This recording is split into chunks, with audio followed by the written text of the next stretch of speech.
Okay, good evening. This is a meeting of the Ward 1 NPA on December 10th, 2025. I'm Carol Livingston. I'll be the facilitator for tonight.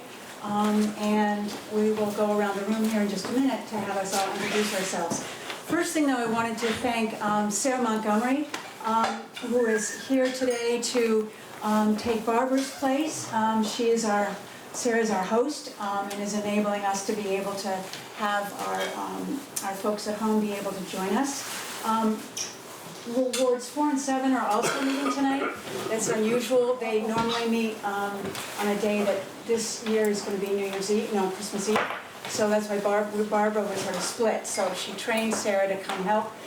So we really appreciate Sarah, you coming. I always appreciate Charlie Giannone to come to get this recorded for us for Town Meeting TV. So thank you both very, very much.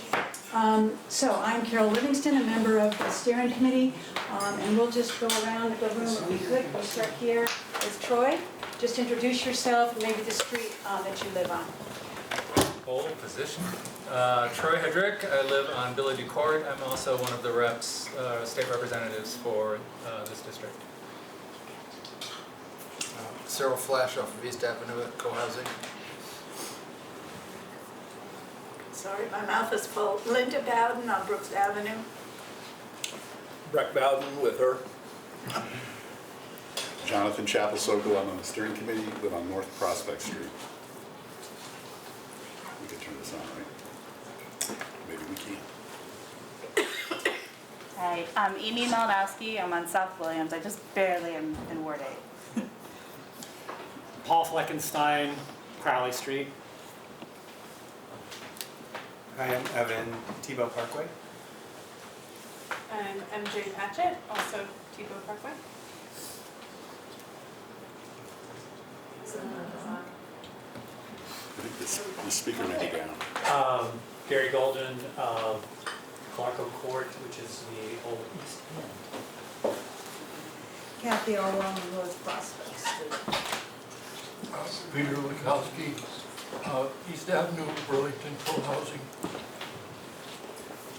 Catherine, North Prospect. Sokol, North Prospect Street.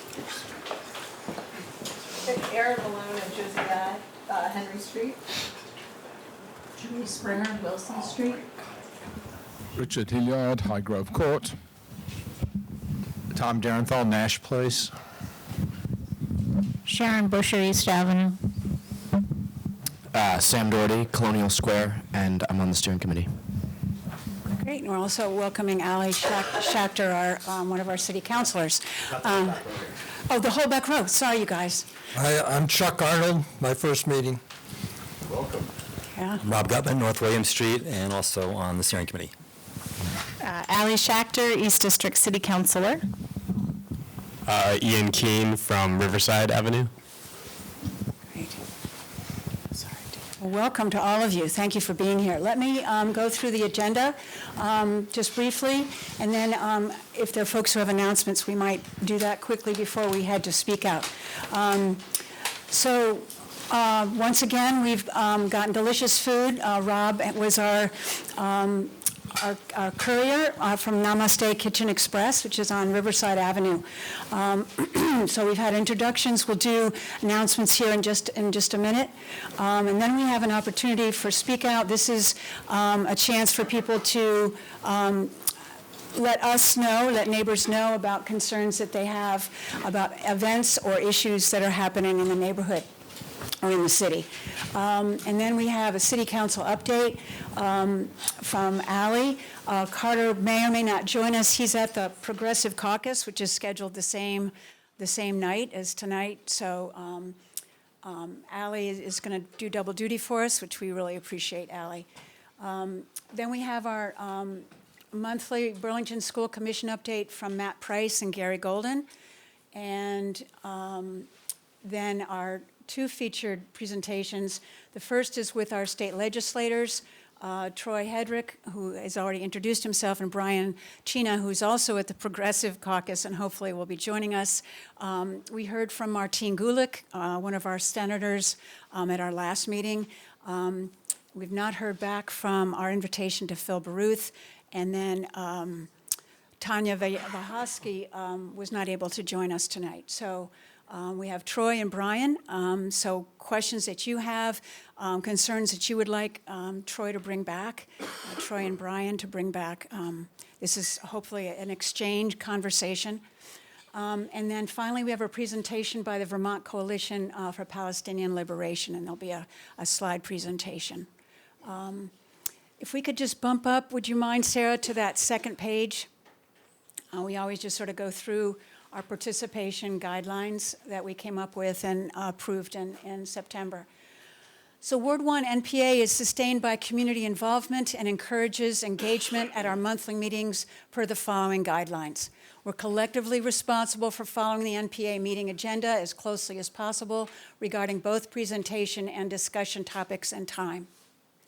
Participants at the NPA will act in a positive, courteous manner that respects all of those present, both participants and presenters and guests, and their differing opinions, experiences, and perspectives. Any attendee requesting to speak who has not yet spoken at a meeting will be called on before others who've already had a chance to speak. Priority is given to Ward 1 residents.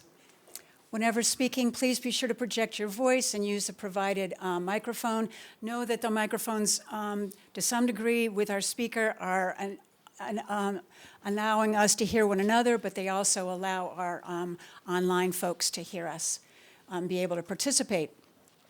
And finally, if the facilitator feels the need to redirect activity in the room based on these guidelines, the facilitator will do so per point number 1 above.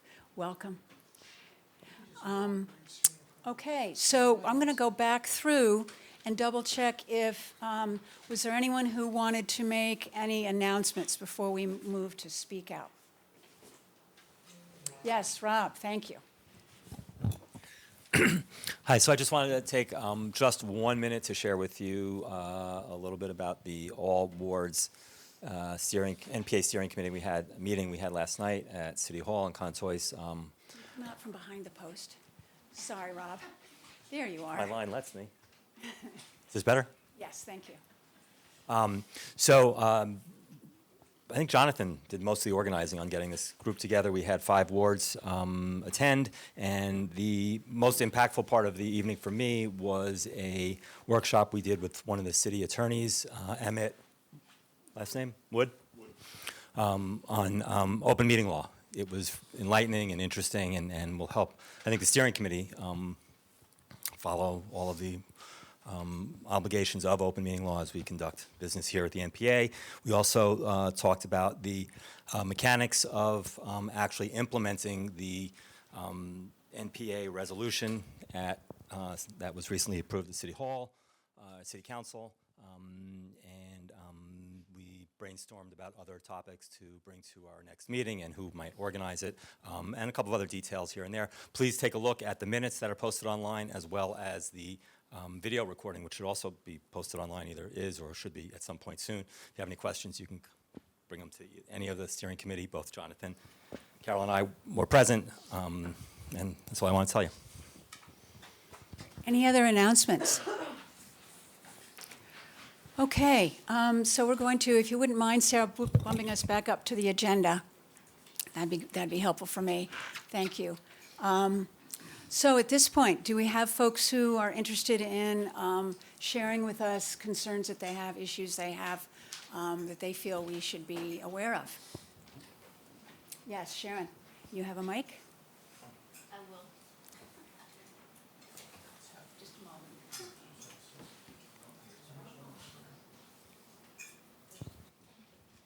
Hi. So this is something that I'd like the steering committee to consider. I've been looking at other agendas from other NPAs, and they're not structured the same way ours are structured, and that's fine.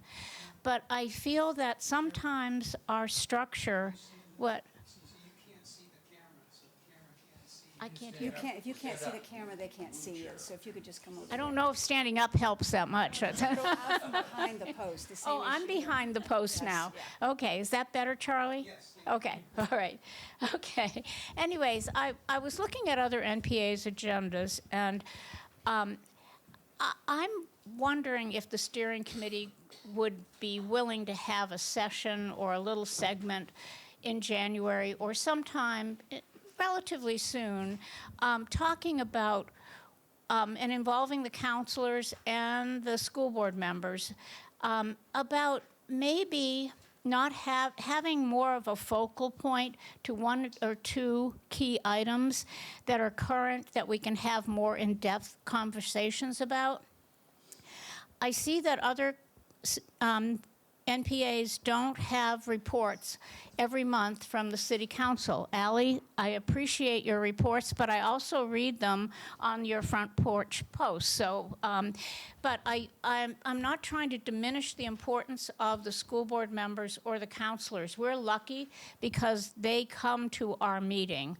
I'm not sure the attendance is the same at other NPAs, but my point is that I'm going to cite something. We didn't get a chance to hear a presentation about open space. Now you're going to say, oh God, she's not going to ever let go of that. But the bottom line is that open space might seem like a light topic, but it is instrumental in the livability of Burlington as we develop. And the plan, and I've been following this plan through all the departments and the Planning Commission and the City Council, and there's a legacy fund that's used to support open space. My point is there's a lot to digest. We didn't have a chance to even understand it, and there may be an ask for increased funding. I want this ward to be well informed about this. And so I'm using that as an example. There are times where we have so much crowded into our agendas that we may miss out. And I'm trying to figure out if we could have more flexibility. This is all for the steering committee and the elected officials to digest perhaps first, but then include us also in this discussion and looking for a little more flexibility. So, thank you. Thank you, Sharon. Yes, Richard.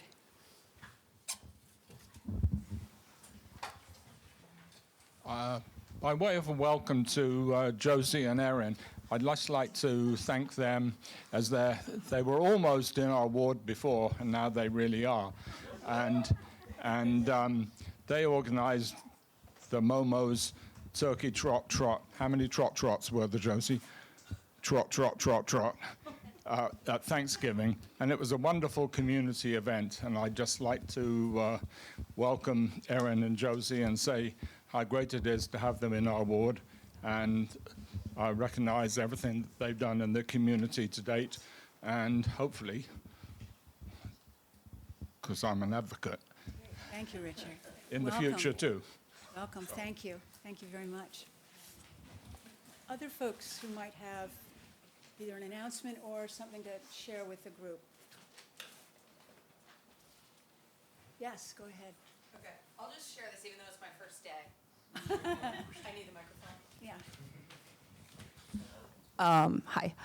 I also own and operate Momo's Market and have lived in Ward 2 for 11 years before moving up the hill to Henry Street. But I just wanted to let everyone know this is a shout out to the City of Burlington Economic Development team. We just dropped some books. Is that they reached out to me about a grant through American Express that they thought that I might be a good fit for. That's like a pretty a specific lift. And so they reached out last week. I have like a project ready to go. And then today I met with them and they like supported me to like sit down and write the entire grant out. So I just wanted to just say like, it's so fun to see a shining light in our town. And so that was one when they reached out to me and supported me today in my work. So just wanted to share that with you guys. Congratulations, that's great. I haven't gotten the grant and it's not from them. No, I know, but it's, you're working on it. Thank you. Thank you, thank you. Yes, Peter. Every night now, for the rest of the winter, there will be crows coming from as far away as St. Albans and Montpelier, that far away, into our city. Well, they've been using our ward over the years as a staging point, and so look up, notice them, welcome them. There are quite a number. It's an amazing spectacle. Great, thank you, Peter. Anyone else like to add anything? Yes, go ahead. I've forgotten. I'm Chuck, and I live off of Riverwatch, and I do a lot of walking in the community here, and I'm concerned about safety. I strongly feel that there needs to be a speed limit on the sidewalks. I know that sounds silly, but I've had bicycles and motorbikes go by me at 20 miles an hour, and I think it's dangerous. And I don't think motorbikes should be allowed on the sidewalks. Those are two things. And the third thing is I'd like to see one side of the street parking from December 1st to April 1st. It would allow the snow plows to make a better clearing of our roads. So that's my take. Thank you, Chuck. We actually had, this fall, we had Chapin Spencer and Julie and Laura Wheelock come and speak. And we asked them, we had quite a lengthy conversation about bicycles. So you've come to the right place. You have people among you here who are very concerned about the same issue that you've raised. I think there's real interest on the part of local motion, on part of the city, on the part of local people who would really like to work on this issue. So if that's something that there's a group of us that would like to really get working on, I think it would be great because there's certainly a lot of interest and work that is happening throughout the city on this issue. But it doesn't feel like that when you're walking down the sidewalk. So please know that. And then if you're interested, we can figure out ways to get organized. That'd be great. Yes, Charlie. So to make sure that amplifies, you might need to keep it a little closer. Okay, thank you. Other folks? Yes, Jonathan. I just want to make one comment. I think when Laura and Chapin were here, they said that they were talking about a speed limit on the sidewalks, but you won't like their answer. And I don't think anybody, because it's way too fast. At least 5, which is pretty fast if you're walking at 3. So I can't remember what it was, but the suggestion was that it could be lower than that, at pedestrian pace. But that's something we should continue to work on because this stuff happens before you know it. I also do want to address what you said, Sharon, because we're not city council and we don't just have to listen. We can converse about it. We have worked in the past year to try to cut down on what we fill the agendas with. And at this stage, we're at a place where we think we can do 2 things, 2 presentations. So we've kind of been booking an hour for 2 different presentations as tonight. Up to now, we have felt pretty strongly about having city councilors and school commissioners have time at the table. And and this is my editorial comment, going to other NPA meetings where they aren't on an agenda and they're not even invited, I feel like there's an incredibly lost opportunity. That it feels like part of what we're doing here is to make sure that our city councilors hear what people have to say. This is really what this is why we're here. So the steering committee has made that decision. That doesn't mean that we won't revisit it. We also should think more about the one item agenda rather than the 2-item agenda. And we were going to have President Trump here in January. That was going to be a 1-item agenda. We were going to give her all the time she needed. She can't make it. So, but that's kind of the way we've been doing it. We would absolutely welcome everybody popping any of us a note suggesting what you want to see, what you want to hear about on the agendas. Because when in a vacuum, we make this stuff up. But we would be very happy to have suggestions come to us as to what it should be. And if the suggestion is, spend an hour on this, get these people, that's we do it, right? I'm looking at. Do our best. We do our best. Thank you. That'd be great. And it is one of the things we talked about at the awards last night is that the resolution that Jonathan and Carter spearheaded that was passed unanimously by the city council about clarifying the relationship between the NPAs and city council. A lot of what we talked about last night is the opportunity that we have as NPAs singularly or as a combination to really feel some power, feel some influence, have an impact.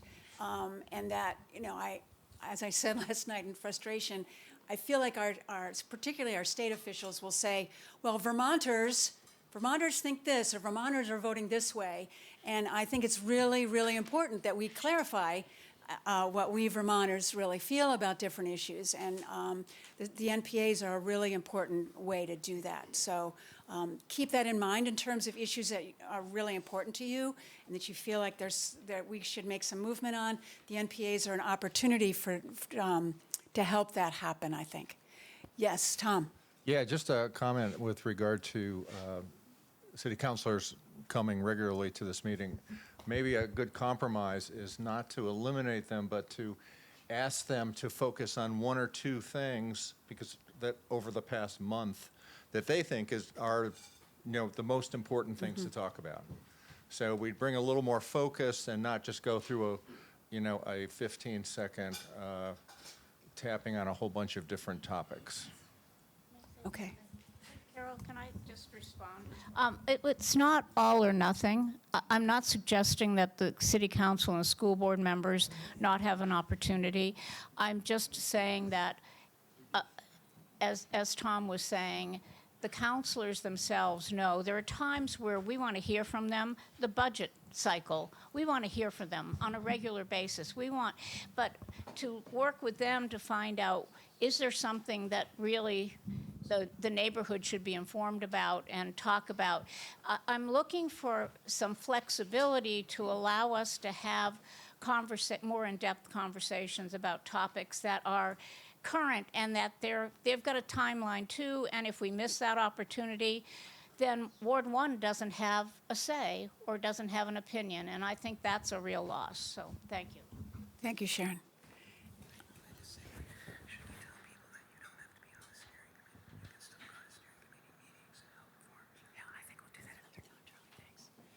Okay, anything else? Any other announcements? Great, thank you. Thank you guys so much.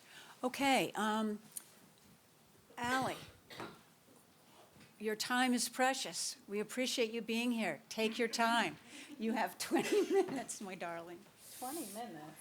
I know. Actually 30, I think, as we have both of us. So take your time. Figure out what you want. Okay. All right. Here we go. Thanks, Carol. You're welcome. Hi, everybody. I know you just said maybe we limit to 1 to 2 topics to go deep in. I have about 7 things here to update you all on, because we've had fruitful last few council meetings. And so I just wanted to maybe I'll just rattle a few things off, and then anything we want to go a little deeper on, I'm happy to allow you all to drive how we spend the next whatever minutes left we have. So the first is that Phil Lewis, our new director of the Parks Department, is officially on the job as of November 25th. Our Parks Department has weathered a really significant leadership transition with Grace, and in addition, they were probably the hardest hit by the reductions in force that we had with this current year's budgeting cycle. So the fact that they now have a leader at the helm, they're rebuilding, I think it's off to a really positive start so far, and he brings about 25 years of experience in Parks Department type work. He's worked with really large districts, most recently in California. So I think he's going to bring a lot of expertise and perspective on what he's seen work in other places and really help us move our Parks Department forward. So that's been exciting, and I've only heard positive things so far. And the search has begun for a permanent HR director, human resources director at the city level. And I believe that once that position is permanently filled, all of our department heads are permanent, which we haven't had for a while. So that'll be happening throughout December and into January. So that was one thing. I also wanted to share that we recently passed a resolution around college and university dormitories. I think the last time we were here, we talked about how that was in the works. So that passed, I believe, unanimously. Really exploring how we hold our, most obviously Champlain College and UVM, the two colleges and universities in our city, how we hold them accountable to our minimum housing standards. There's been a sort of honor system certification for the past, decades, I think. Yeah, and there's been a lot of sort of, it's time to revisit that. So our ordinance committee is taking up sort of how do we work with our flagship academic institutions in our city to ensure safe, high-quality housing for students. And so that was one resolution we moved forward. I'm happy to talk more about that. We also passed a resolution recently. The state had recently updated their laws to include unlawful entry into vehicles as being a violation. I think it used to be like if things were stolen or taken, but because this has been such an issue, I think for many of us, I've experienced this personally here in Burlington, and I would imagine many of us have, we have now put it on our city books, it's in the ordinance committee, that unlawful entry into a vehicle would be a violation of a city ordinance as well, so we'll be able to enforce that here in the city. Obviously, it's not the easiest to enforce, but I think a lot of folks have motion lights and ring cameras and things like that. And with this new City Circle initiative, that's a partnership between the City Attorney's Office and the Community Justice Center, we have a lot of really interesting restorative practices now to be able to use to sort of work through some of those instances. So it felt like a good moment to put that on our books as well. And really, we were out of compliance with state law, so it wasn't, this brought us into it sort of in alignment with what's happening at the state level. So that passed. We also, at our most recent meeting, passed an updated contract with the Howard Center. So they operate our street outreach program. We significantly increased our investment in that program this year, up from about $75,000 to about $250,000. And we know Howard Center, I'm sure you've seen it in the news, has been experiencing a lot of financial challenges and strains on their services. And we were happy to be able to increase our investment there. So we formalized that contract, and it includes some more consistent reporting from the Howard Center to the council and our public safety committee. So I'm hopeful that it'll encourage us to all be sort of watching carefully what's happening from sort of a public safety and community well-being standpoint, have some more data and be a bit more collaborative and have more back and forth in how we work together. There's also 2 surveys that are live that I think both close on December 15th. One is for the Overdose Prevention Center. I put some flyers with QR codes by the front table when you sign in. And then also there's a survey around what you would like to see in a new police chief. So all of them are available online. They've definitely gone out over Front Porch Forum. The OPC survey is, there's a QR code on the table, but I encourage you to have your voice heard and take advantage of doing that. We also, I'm just rattling and then I'm happy to take questions. Approved a contract at our most recent city council meeting last week with the Vermonters for Criminal Justice Reform. That's VCJR, which is the subcontractor providing the services for what will eventually become our overdose prevention center. So that was a big step in sort of moving closer to the implementation phase of the OPC, in that we now have a formal contract for the planning phase. This is work they've been doing since July 1. But the state took a while to get their contract to the city, and so we were able to execute the contract with them. This is still just sort of planning and capacity building. There will be the actual sort of programmatic providing of the services is yet to come in phase 2. And the last thing I was going to share is that we finalized our legislative priorities, and it's nice to have Representative Hedrick in the room and hopefully Chena soon. But we are bringing forward 4 top priorities for the upcoming legislative session, with a whole long list of additional things that we'll be watching and supporting. So I just wanted to share where those landed. So one is really working to protect and expand all of our emergency, transitional, and permanent supported housing here in the city. and really working to provide not just shelter support, but wraparound services. So we're going to be closely watching sort of what's happening as I think it's fair to call it a homelessness crisis that we have here in this city. And so we'll be closely watching and supporting efforts at the state level to help us address that. State funding for critical water infrastructure. So as you all know, we passed a significant bond at the last town meeting day to overhaul our wastewater and water treatment systems.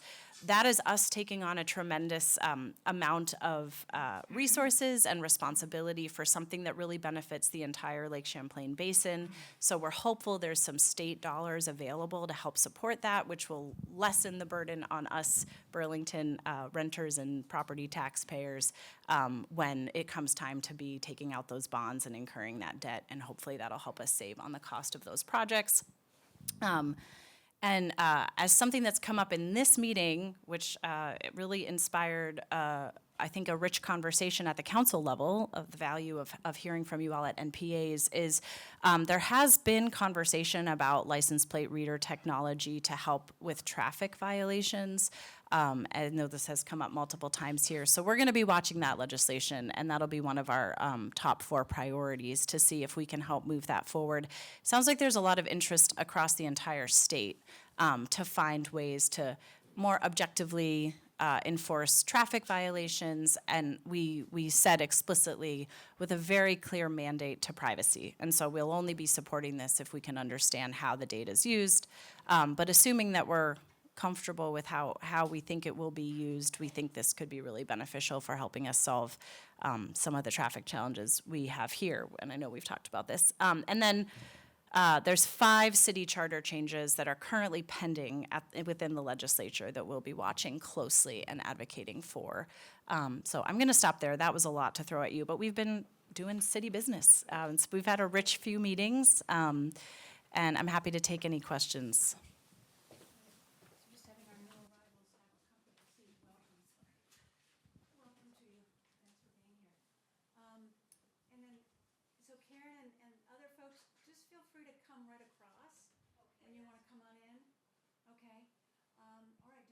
Questions for Ally?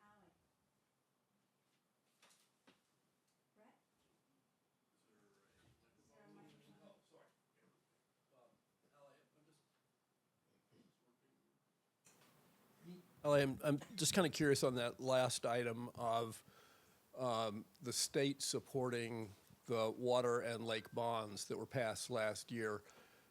It seems to me a logical source for those funds is the Clean Water Fund at the state.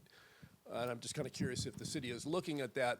And just a sense, not that I've heard this anywhere, but I am just wondering, is there a feeling that Burlington is the big dog in the state and draws most of the funding from the state, and so the Clean Water Fund is for other places and then we have to go it on our own? Is there any sense of that happening? This is a great question. It's more in the weeds than I feel confident responding to right now, but I'm wondering if, Troy, if you have anything to add. In many ways, the answer to that is yes. It's not so much with the Clean Water Fund that happens to be in my committee, the Institutions Committee. I do recall, I would have to look at the details, but I do recall Burlington getting everything that they had asked for from that fund. As we tease that out every year, I'm in pretty good contact with Megan, the director, so I'll watch it. I don't know what the ask is this year even. I don't know what the governor's budget is yet, so, but I do recall, and I'll double check this, and if it's wrong, I'll post it, that Burlington got what they wanted for out of that fund, yeah. But yeah, there's no shortage of Burlington sort of getting poo-pooed, yeah. Good question, thank you.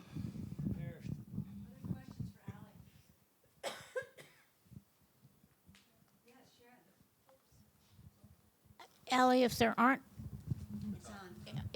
a lot of other questions, I think it would be great to have you talk about the 5 charter changes that are just stagnant right now, and hopefully will move this year.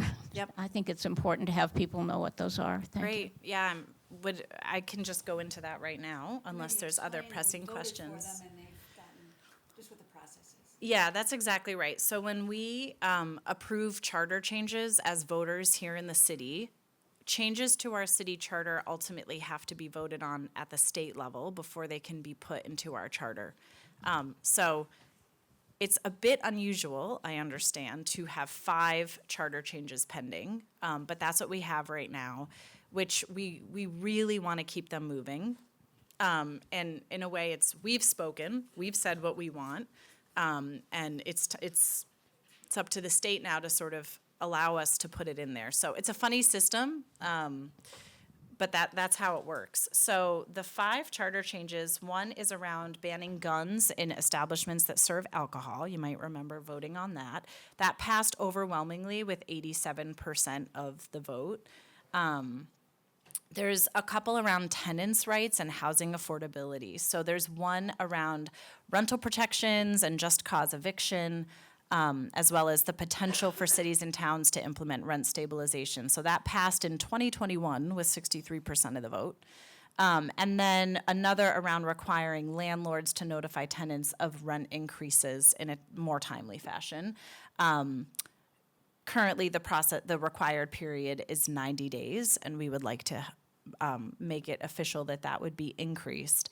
And we passed that with 65% of the vote in 2025. Then there's one around police oversight, which I think was on the last November ballot, to create an independent police oversight panel within the police commission. That was approved with 62% of the vote. And then the last one is our authority to make changes to our ward and council district boundaries. So right now, when we want to change up where our ward maps are, we actually have to get state level approval to change our boundaries. And we're trying to propose a change that would allow us to not have to send those proposals to the Vermont legislature. So boundary changes could be made once every 5 years without needing to go to get that approved at the state level. That passed with about 69% of the vote. So all 5 of these have been sitting there for a while, some longer than others. We've also, the council recently approved, and this was on my list, but I was afraid I was boring you all, so I'm glad you asked about this. This is a really important one. On the town meeting day ballot in March, you're gonna see a question about adding the Office of Racial Equity, Inclusion, and Belonging into our city charter and making that a chartered city department. So the council has approved the question going on the ballot, and there will be a bunch of community engagement and a lot more dialogue around that leading up to town meeting day. So we're anticipating at least one more charter change being sent to the legislature, assuming that passes, of course, and there could be others for the next town meeting day. So we want to be really encouraging this queue to be moving along and clearing out, and if we've spoken as voters, we would expect the state to support that. So, yeah. Yes. Can you explain why we have something from 2021 that hasn't been dealt with yet? I wish I had an answer to that. I don't. Troy does. Thank you, Troy. This is a really good example of Burlington not getting the, I guess, I don't know. I don't know how to say this. So the 2021 is the tenant protections one, right? Yeah. Yeah. And specifically to that one, the reason is the legislature was hesitant, as a whole, was hesitant to pass that sort of charter without, they didn't want to create it city by city by city. They wanted a statewide law on tenant protections. I personally, and I make this argument often, am of the mind that if a town or a city passes a charter change, especially by the numbers that we've seen in these 5, it should be a no-brainer unless it's something that causes harm to the state itself. That unfortunately doesn't get it out of committee. So these charters go to the GovOps committee, and sometimes they take them up and sometimes they don't. They have a propensity to pass the really kind of easy ones. But when you start getting into tenant protections, which gets into landlord rights, when you start getting into gun control, you get a lot of people who really are ready to have that debate. And in some ways, I believe our legislature is fairly conflict avoidant to the detriment of these sorts of charter changes. So that's the general answer. We'll try again. I know the Burlington delegation, there's 11 of us in the House, are all pretty committed to trying to make this work. One of them is on GovOps, Bob Hooper from the North End, New North End. So if you really want to see some of these charters, you would not be on a line to email him directly and say, what can you do while you're in committee to get these things moving?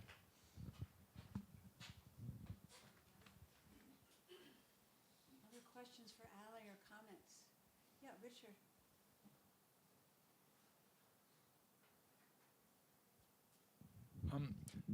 I wonder what the motivation was for the change to the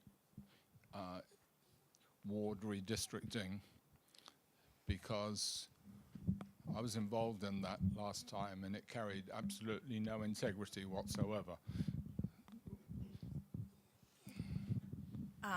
Are you saying that you feel like additional approval is helpful, or? I don't know. I don't have the answer. but there was a directive to those of us who represented all wards throughout the city of secure public engagement and et cetera, et cetera. And probably the first, second, and third items of that the public wanted were completely ignored. And it was basically the previous mayor got what he wanted and rubber stamped the whole thing. And I don't think that whether you do it every 5 years or 10 years or 15 years, unless you can find some way of inputting some integrity into the process, it's a waste of time.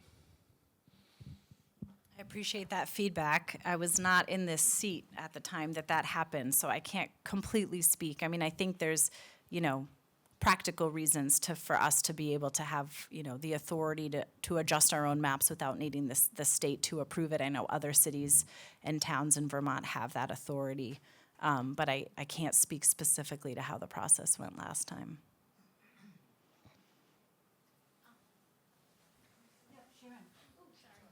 Just one thing about what Richard spoke about. I was on the council, and that was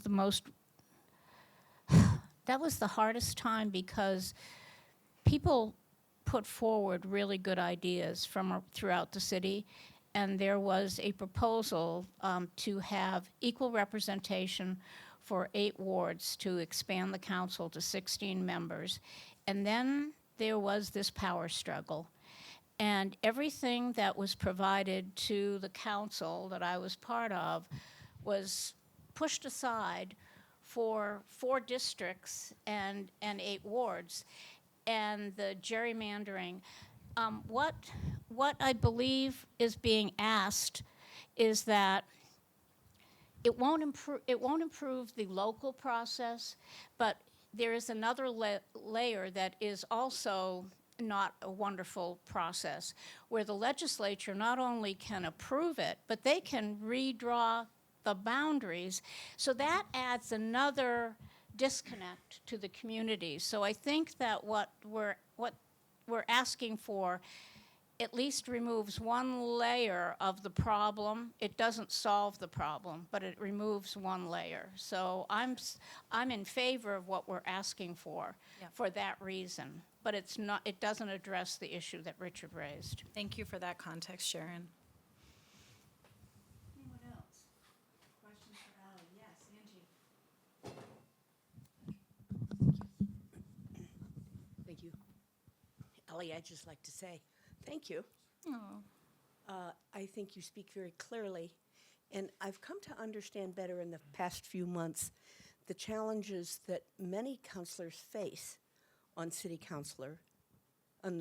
council from, crabby residents who don't feel like their issues are being appropriately discussed, or whatever it is. But, so there is background to how you have to deal with that every day. And you come here monthly and give a clear report of what you're doing and answers many questions, and then you go home and have to face that. I'm really sorry that there are such people in Burlington, and I really appreciate your work. Cranky days happen. And I'm always here to listen. Well, thanks, Angie.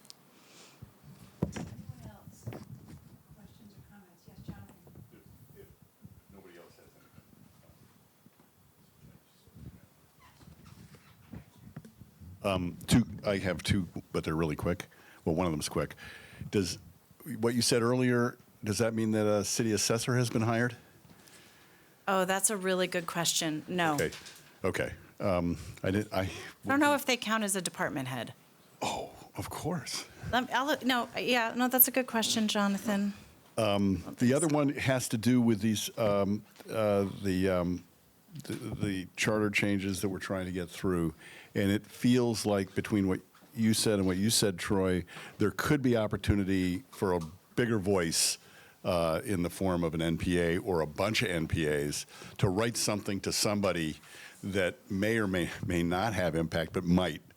And I'm wondering whether this won't this won't be tonight, and it probably wouldn't be in January, but maybe we can start to put something together. If there are specific of the charter changes that we think we might be able to influence, that our voice might be able to influence, maybe we could talk about that, and we could try to focus the NPA as a whole or all NPAs to write letters to whomever it is that might move some of this forward. I suspect the tenants protection stuff would be broadly interesting across the city. There's about 5 cities that have passed similar charters in the state, and they're all kind of at a standstill. So that may be a focus, but maybe we could, maybe I ask if we could talk about this a little bit, or some people in this room could talk to some of you, and maybe we could put something together we could get citywide NPAs to go and advocate for. Yeah, I think, and Troy, correct me if I don't have this process correct, but I think there's a couple layers to it. One is, which ones do we want to have GovOps or wherever they sit sort of take up? And how do we ensure that there's adequate, if we're going to ask them to take a vote on it, how do we ensure that there's adequate support for them to pass out of GovOps? Because if they don't vote it out with support, then it's gone forever. So I think there's like that. But you correct me if I'm wrong. The charters are there until. Can they be voted down and then be gone, or they would just be put off till the future? That question I don't know, but I do know that if it's not taken up this session, the charter will. That's why it's been there since 2021. That's right. Most bills die at the end of the second year. That's a good question, though. If it doesn't pass, then, and I think there's an example. I think it was the tenant one where it was vetoed, and then we approved it again as a city. So I feel like there's a little bit of a dance of like, it will carry forward, but also like, if there isn't adequate support, does that sort of jeopardize it in general? So I think it would be really interesting, Troy, maybe we can talk offline about how we approach this. Yes, Ron. Just quick to pick up on what you were saying, Troy, is there an opportunity to change the rules or law regarding adoption of the charter changes at the state level to say if it's not voted on in 2 years? That's all. You can always introduce legislation, but that would be a hard task, I think. Yeah, that would be a big hurdle. That could solve a lot of towns' problems. Just put a fuse on it.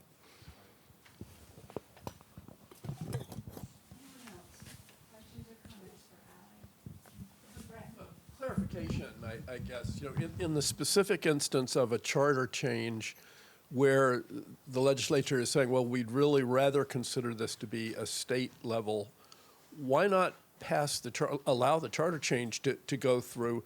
Because then if there's a state law, we've already done the work and it's there. So why not put that forward? No argument. I think something that, just to comment on all of this, because I find this quite interesting, the way the system works here. Like, we're a state of 650,000 people-ish, give or take. And we're smaller as an entire state than, like, many large cities, right? Or many counties all over the country. And we have no county government really, to speak of in the state. So it feels like, you know, I'm guessing the process that we have here is sort of an attempt to have some sort of coordination where, like, there's some body sort of overseeing what different cities and towns are doing at any given time, that there's some degree of, like, we can't just all do every single thing we might want to do if there's some, like, there's no coordination between. And we're not really big enough as a state to have a lot of county level coordination across the state. I mean, Chittenden County, certainly, we have some bodies that provide county level coordination in certain areas, and as they do across the state, but we are really by far the biggest county, and I think that this, like, sort of the way we get sort of things ensnared with the state sort of is a little bit of a product of the fact that we don't have sort of coordinating bodies at more local levels, like at the county level, between different municipalities. So it's kind of an interesting, I find it like an intellectually interesting conundrum that sort of is unique to probably having a small rural state like what we live in. There's not a lot of states, my understanding, in the country where this is the model for, like, municipal charter changes. Yes, go ahead, Catherine. I just wanted to make a comment. So in the last couple of months, I've been in 2 cities that have had this traffic, what did you call it? Cameras. Cameras, yeah. I was just in it this weekend. I was in an Uber, and the Uber was using Google Maps or whatever, and they notified the driver, and the driver slowed down. I mean, he stopped. And the other time I was in another city, where my brother-in-law, who was notorious for running yellow lights into red lights, he also stopped. Yeah. So, I don't know. I think it sounds great. I mean, that's valuable feedback. Really, to me, the biggest concern is privacy because, you know, beyond that, it makes a lot of sense. And I think we all see people run red lights and stop signs here regularly. There's major safety concerns on our roadways. And so if this could be an alternative way to sort of objectively monitor and not have what we've historically had as, like, the police and other traffic enforcement officers doing it, I think it makes a lot of sense, but it's nice to hear you've seen it work in action. Just a quick comment on privacy. I mean, I think that in Burlington, we've given up some privacy having to enter license plate numbers in parking lots. And so I would hope City Council would tread very carefully when they consider privacy issues.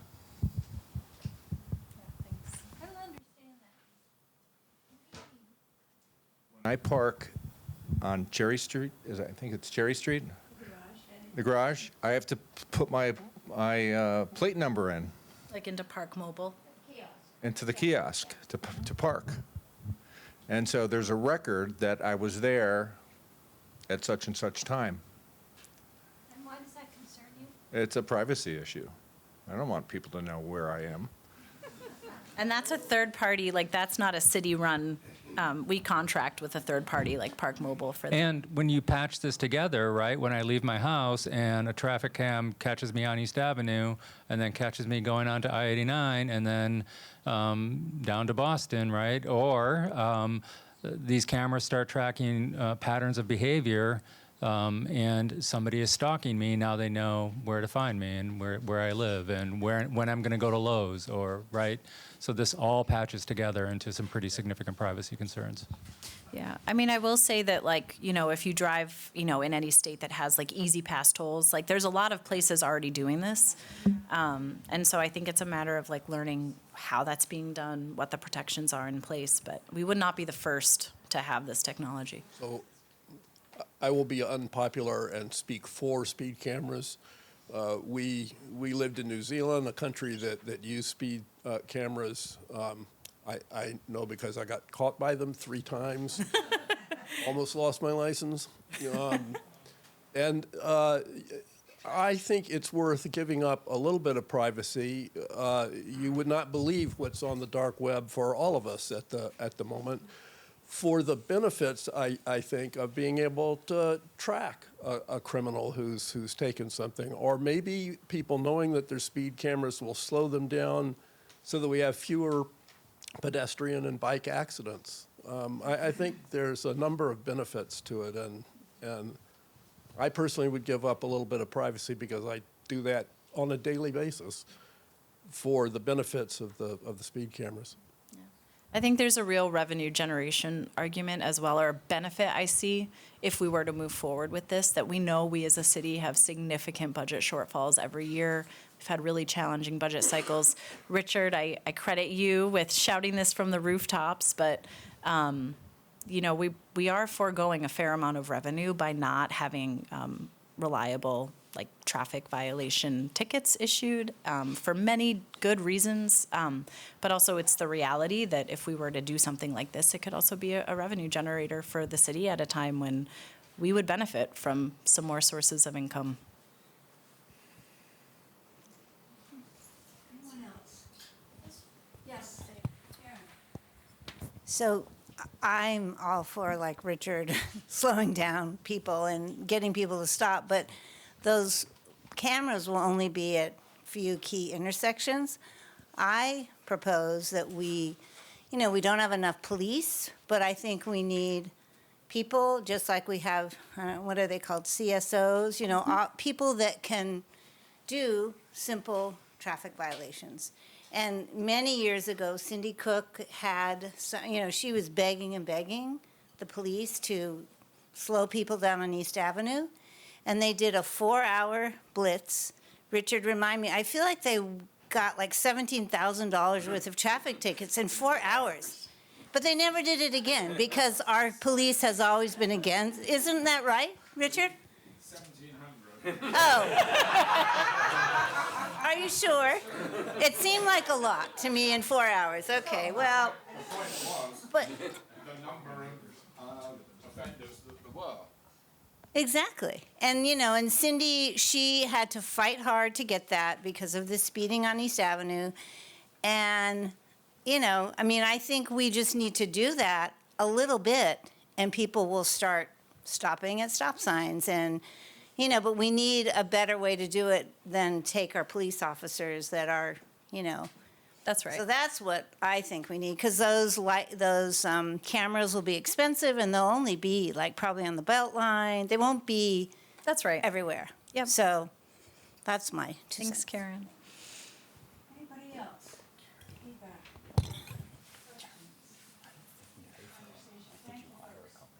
I think we filled 30 minutes. Yes, good job. Wow, okay. Okay,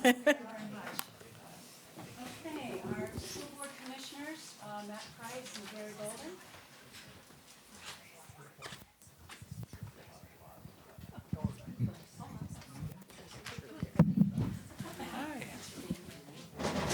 Sorry for the wait.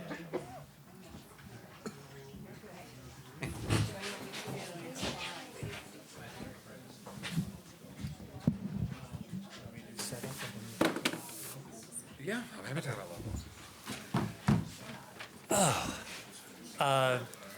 Good evening. I'm going to hold myself accountable for some time because I talked a lot last time. So I'm Gary Golden. I'm the Ward 1 School Commissioner. If you're interested in being on the school board, that spot will likely be open in March. So talk to me afterwards. It's actually a pretty easy way to serve the community. So you've probably heard the news about we get a December 1st letter as a school district from the state that predicts the average tax increase for the state. Quick primer, I'll be really quick. As part of our educational funding structure, mostly in response to the Brigham Law. Oh boy, I'm sorry. I know. Thank you. In the 90s, that school districts are required to provide a standard of education across all districts.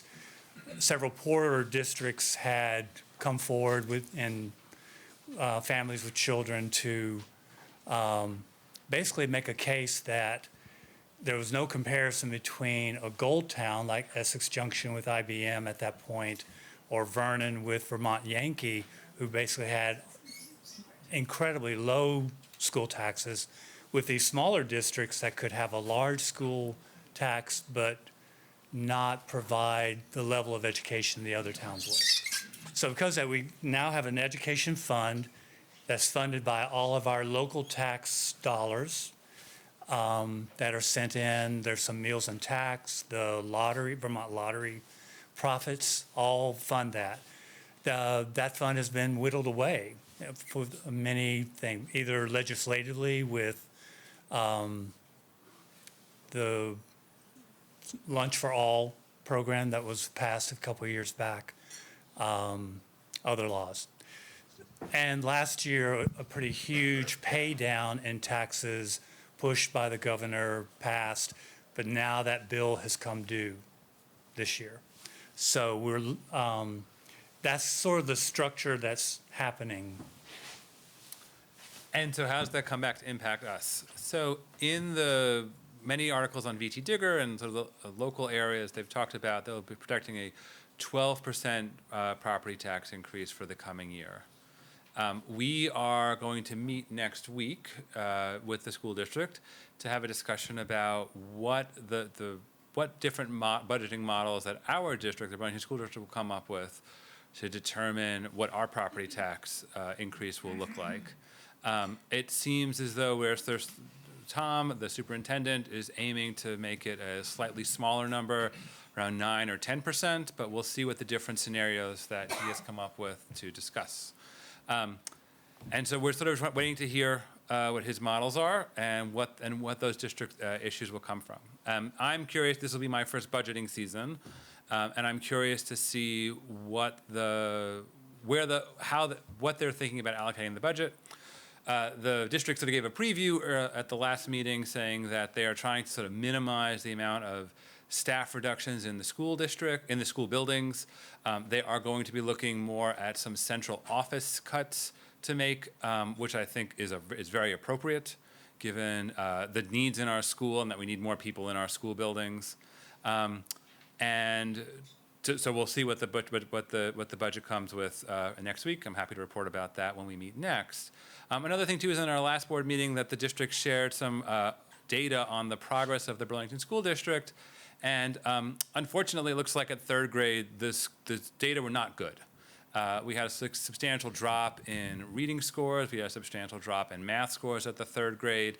And the third grade is a really critical age range in which you want to see kids performing at grade level, because there's some really outstanding work that shows that kids who are at grade level at the third grade, their academic outcomes are pretty good. And if they're not reading at grade level at the third grade, it's a pretty perilous path for them going forward. And it makes me think about some of the changes the district made about 3 years ago that have resulted in some of these that were made through the central office, I should also ask, about the curricular changes that have resulted in some of these changes. And so I will be looking in the budgetary discussion to see how it is that the school district plans to address the fact that we've got third graders, likely second graders and first graders and kindergartners, who will need more assistance for the next decade plus to make sure that we can get them up to speed academically. And also to see what changes they're going to make so that we can sort of make better curricular choices going forward. And so we'll see what they say.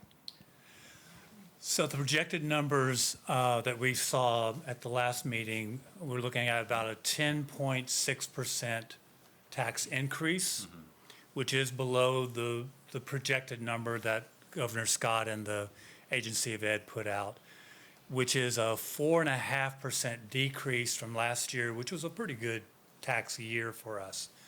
As usual, what's driving it is inflation, it's insurance, it's staffing.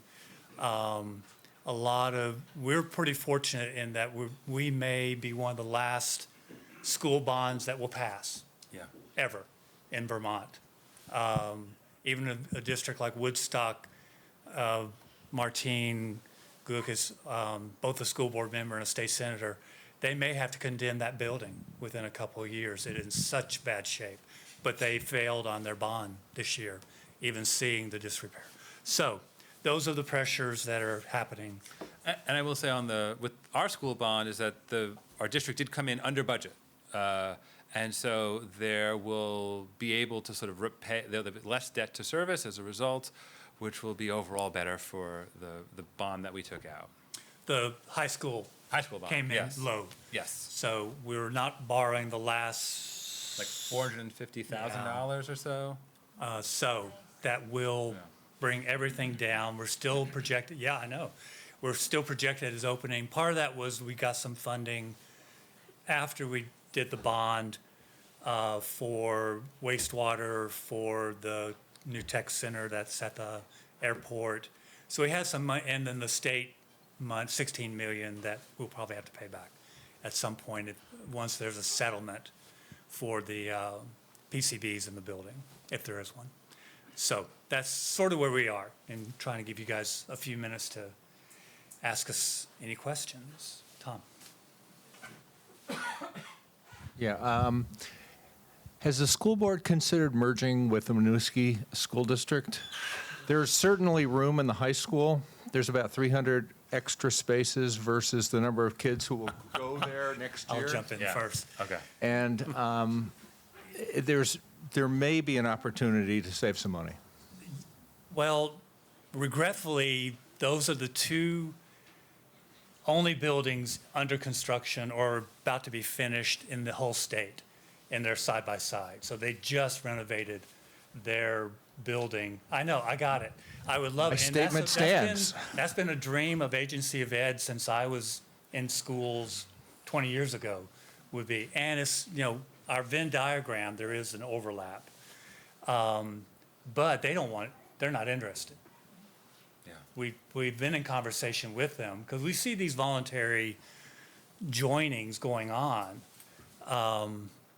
But they have backed out of that discussion. Yeah. So it'll have to be forced. And I will say that with regard that I have spoken with many people in our ward, many people in this room about the district. I would say about district mergers.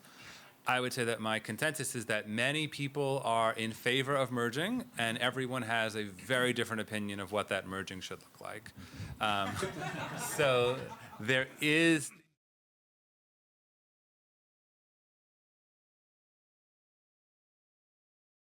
We'll see what happens.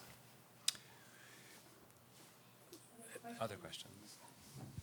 I have one question. This is where I really hope that we can focus a fair amount of our NPA meetings on what's going on at the state level with this, with the maps and redistricting and merging. I have heard information that I don't know if it's, you hear so much and you don't know what's true and what isn't true. You mentioned how initially how the state formula and the funding came about because you had communities that didn't have adequate funding and you had those who were gold towns, and so some children got just the basics, if that, and other children got everything. And so with this whole process, though, I keep hearing that the funding may go back to that inequity that we heard that we had originally. And I'm really worried about that. And I don't know how our local school commissioners and our school board intersects with that conversation with the state level, but I think that this is something that everybody should care about anywhere in Vermont. But we need the facts. We can't run on our emotions. I need to know what's true and what isn't true. So I'm asking you to hopefully keep us informed, and also our state reps too, to tell what is the outcome, because I keep hearing that the outcome is not better education. The students lose in this process, and that really is a concern to me. Have to, but I think there are two realities that the new legislature will have to face. One is there are no new numbers based on this last law act that was put through. We still don't know. That was not called for in the legislation. We don't know that any of this effort will either save money or increase student outcome. It is very crazy. As I've said, there's been more money spent on the governor's plan than there are savings that came out of the plan. So it's just, until you start, no, I'm not going to go there. All right. The other is in election year, the Democratic leadership is committed. They're going to pass something because they got to look busy. You know, they got to look like they did something. 'Cause every law that's come out educationally in the last 6-10 years, that's been really the driving force. So they would rather pass something bad than, like they did last session, than something good. So I think those are the realities. And the governor's in the driver's seat. That's the other. Take this one. Just coming back to Tom's comment about merger and so forth, without moving students around or necessarily teachers, I thought that one of the important things that came out of the report that Martine's committee put together were these cooperative education service agreements, CSAs or whatever it was, so that there was a sharing of resources that might lower costs for everyone. Is there still an opportunity for that for us? I think there still is an opportunity for that, but I think the way that the legislature and the governor are talking, that would be a addition to a consolidation of districts in the way that they're thinking. So yes, but no. Yes. So there may be some sharing services as agreements as part of that, but it might also be amongst larger districts that are consolidated in a way. Regretfully, the governor and Secretary Saunders have already come out against voluntary.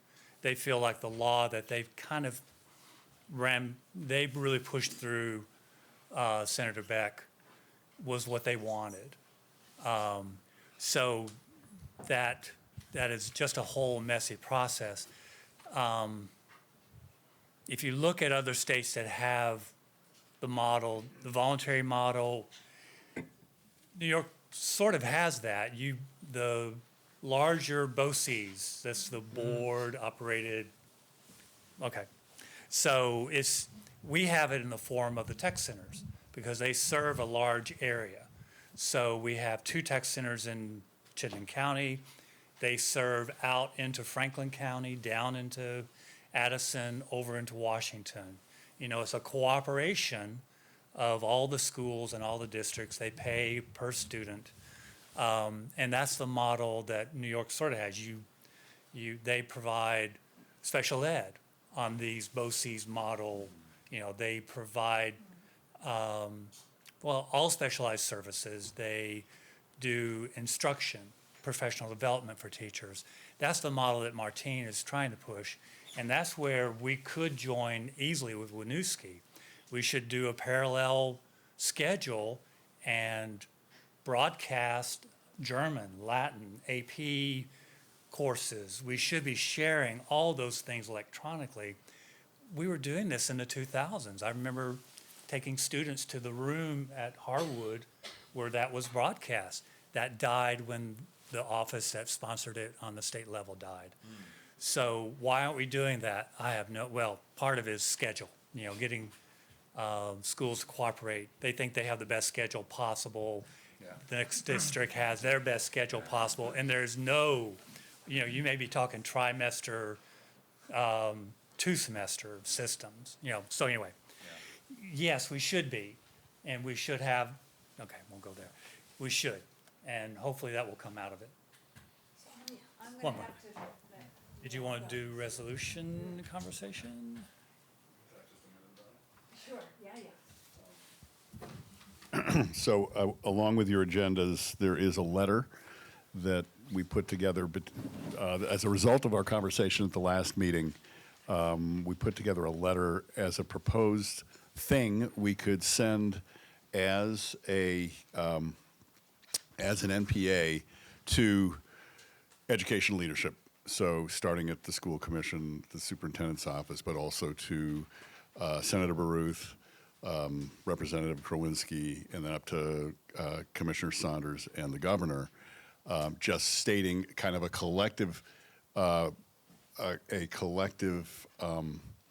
wish to attend to the work of the task force, that the task force came up with some pretty good ideas. We think that they shouldn't just be ignored. So it was published in Front Porch Forum. You have a copy of it here. We, at our all wards meeting with Emma Wood yesterday, we learned that without warning a vote, we can't take a vote. We could do a straw poll, but we couldn't actually take action without it being warned. And since we didn't warn any action for this meeting, we will not take action at this meeting.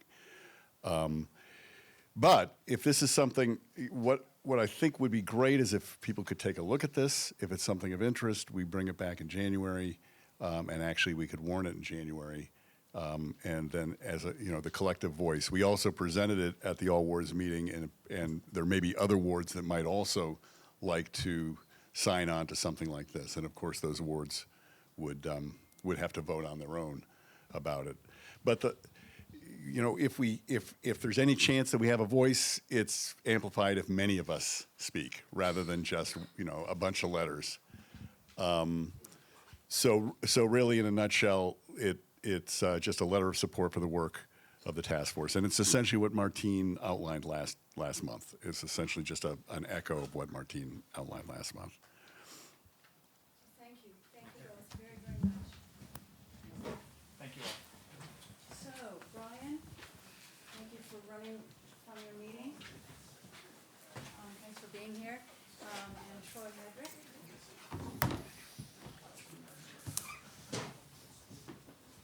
Have GFO slides if you want. Have GFO slides if you want. I'll need 5 minutes each and then question and answer. Is that? That sounds good. Is that okay? Do you want to start? I'm going to talk about my opioid policy. I was going to do a little bit of it. Yes, I think you should start with that. Okay. Before I get into what my personal legislative priorities are going to be, I'm just going to talk a little bit longer on the education piece. And I kind of want to calm the mood and remind this room that last year at this time, last Wednesday, we were at the State House getting the fiscal state of the state. Last year at this time, we were told to expect increases in property taxes in excess of 20%. That didn't happen. We are at stage 1 of a very long train of things that have to happen before all of this gets settled out. And we are still, right, no new legislation has passed. We are still at the point, or we are still a state where the local communities decide their school budget. And that's going to happen in March. Gary and Matt are going to be working on the budget over the next few months. They're going to warn that budget. They're going to present it at town meeting day. This community is going to vote on that budget, just like all the communities around the state. Those are all going to get sent to the legislature, and by statute, we have to pay for those. So the Ways and Means Committee is going to figure out how to do that. But that is the process right now. Communities control. This is a big part of the current debate going on here, the local control aspects that are at risk of being taken away through the new legislation. Right now, this year, we are still in control locally of what our school budget is. They're going to do the numbers. The school board's going to do the numbers. They're going to present to you, this is what our proposed budget is. This is the impact it's going to have on our property taxes locally. All of those are going to come to the state, and we're going to have to figure out how to pay for it by statute. I can say I know that some of the folks on Ways and Means are looking at more progressive ways to fund those budgets when they come in through a wealth tax, through a second home tax. That's already in there. There are a lot of things that are going to impact this process before we ultimately know what our property taxes are going to be. Last year, we spent $120 million to buy down the property tax. So that 12% the sticker shock is a really convenient way for the governor to say, I can fix that. Here's my solution so that you don't have a 12% property tax. There are a lot of conversations that are going to happen between now and when that all gets settled in May. So please, let's just stay calm. We are still in control of our own budget, just like all the cities and towns are across, or all the districts are across the state. Do you want to add to that at all? No. I actually, all I'll say is that I think it's all going to fall apart. I don't see the governor's plan succeeding because it's already, it's too much at once. When I was on the school board, we learned that if you try to change a big system too fast, it has catastrophic effects, and we had to slow down the changes we were trying to make, and even with us trying to slow down, we had to make a lot of changes, and it had a huge impact. I don't think this is all going to pan out like anyone thinks. So I think we just need to resist it and bring forward practical solutions to how to raise revenue in a way that takes it from where it's been accumulated unfairly. And we also have to look at how to spend money more efficiently, not just on education, but in every system of government. And I have more to say about that during my additional remarks. So. Okay, I'll just transition into that. So I'm going to focus. There's a lot of things on my mind, but I'm going to focus on healthcare and on my opioid policy fellowship. So I'm a 2025 opioid policy fellow with the National Conference of State Legislatures. So I'm like one of 9 people nationally who were, and I was recruited due to my history working on the issue. They didn't even know I was a healthcare worker when they first recruited me, or how involved I am in what I call the polysubstance pandemic. We are at a time in U.S. history where we are seeing record overdoses in every state, and it's not just the United States, it's global. And it's hard to not believe that this is not intentional at this point, that pharmaceutical companies in the 90s incentivized opioids being prescribed for the 5th vital sign pain, and then they invented a cure, methadone, buprenorphine, et cetera. Now, our children are being put on methamphetamines, and they are racing to patent a cure. But the cure that exists out there is a plant medicine that has been used for thousands of years in Africa. In fact, if you believe in evolution or in genetics, all of our ancestors probably used this medicine at some point in the rainforests of Africa. It's called iboga. And ibogaine, the active substance in iboga, is the only compound humans have found that is evidence-based for curing psychostimulant addiction. It resets the pathways in the human brain in 24 hours for every neurotransmitter. And I had the privilege to go away last weekend for an ibogaine treatment after being traumatized as a healthcare worker and suffering with lifelong depression, anxiety, and issues with addiction throughout my life. I have never felt this good. It not only did it reset my anxiety and depression and trauma symptoms, but my histamine, like my allergic reactions to food, my gut health has changed. Like in 24 hours. I will say that I thought if you feel like you're dying for 24 hours and you hallucinate and you process your trauma at a rapid rate, but it's truly a miracle drug.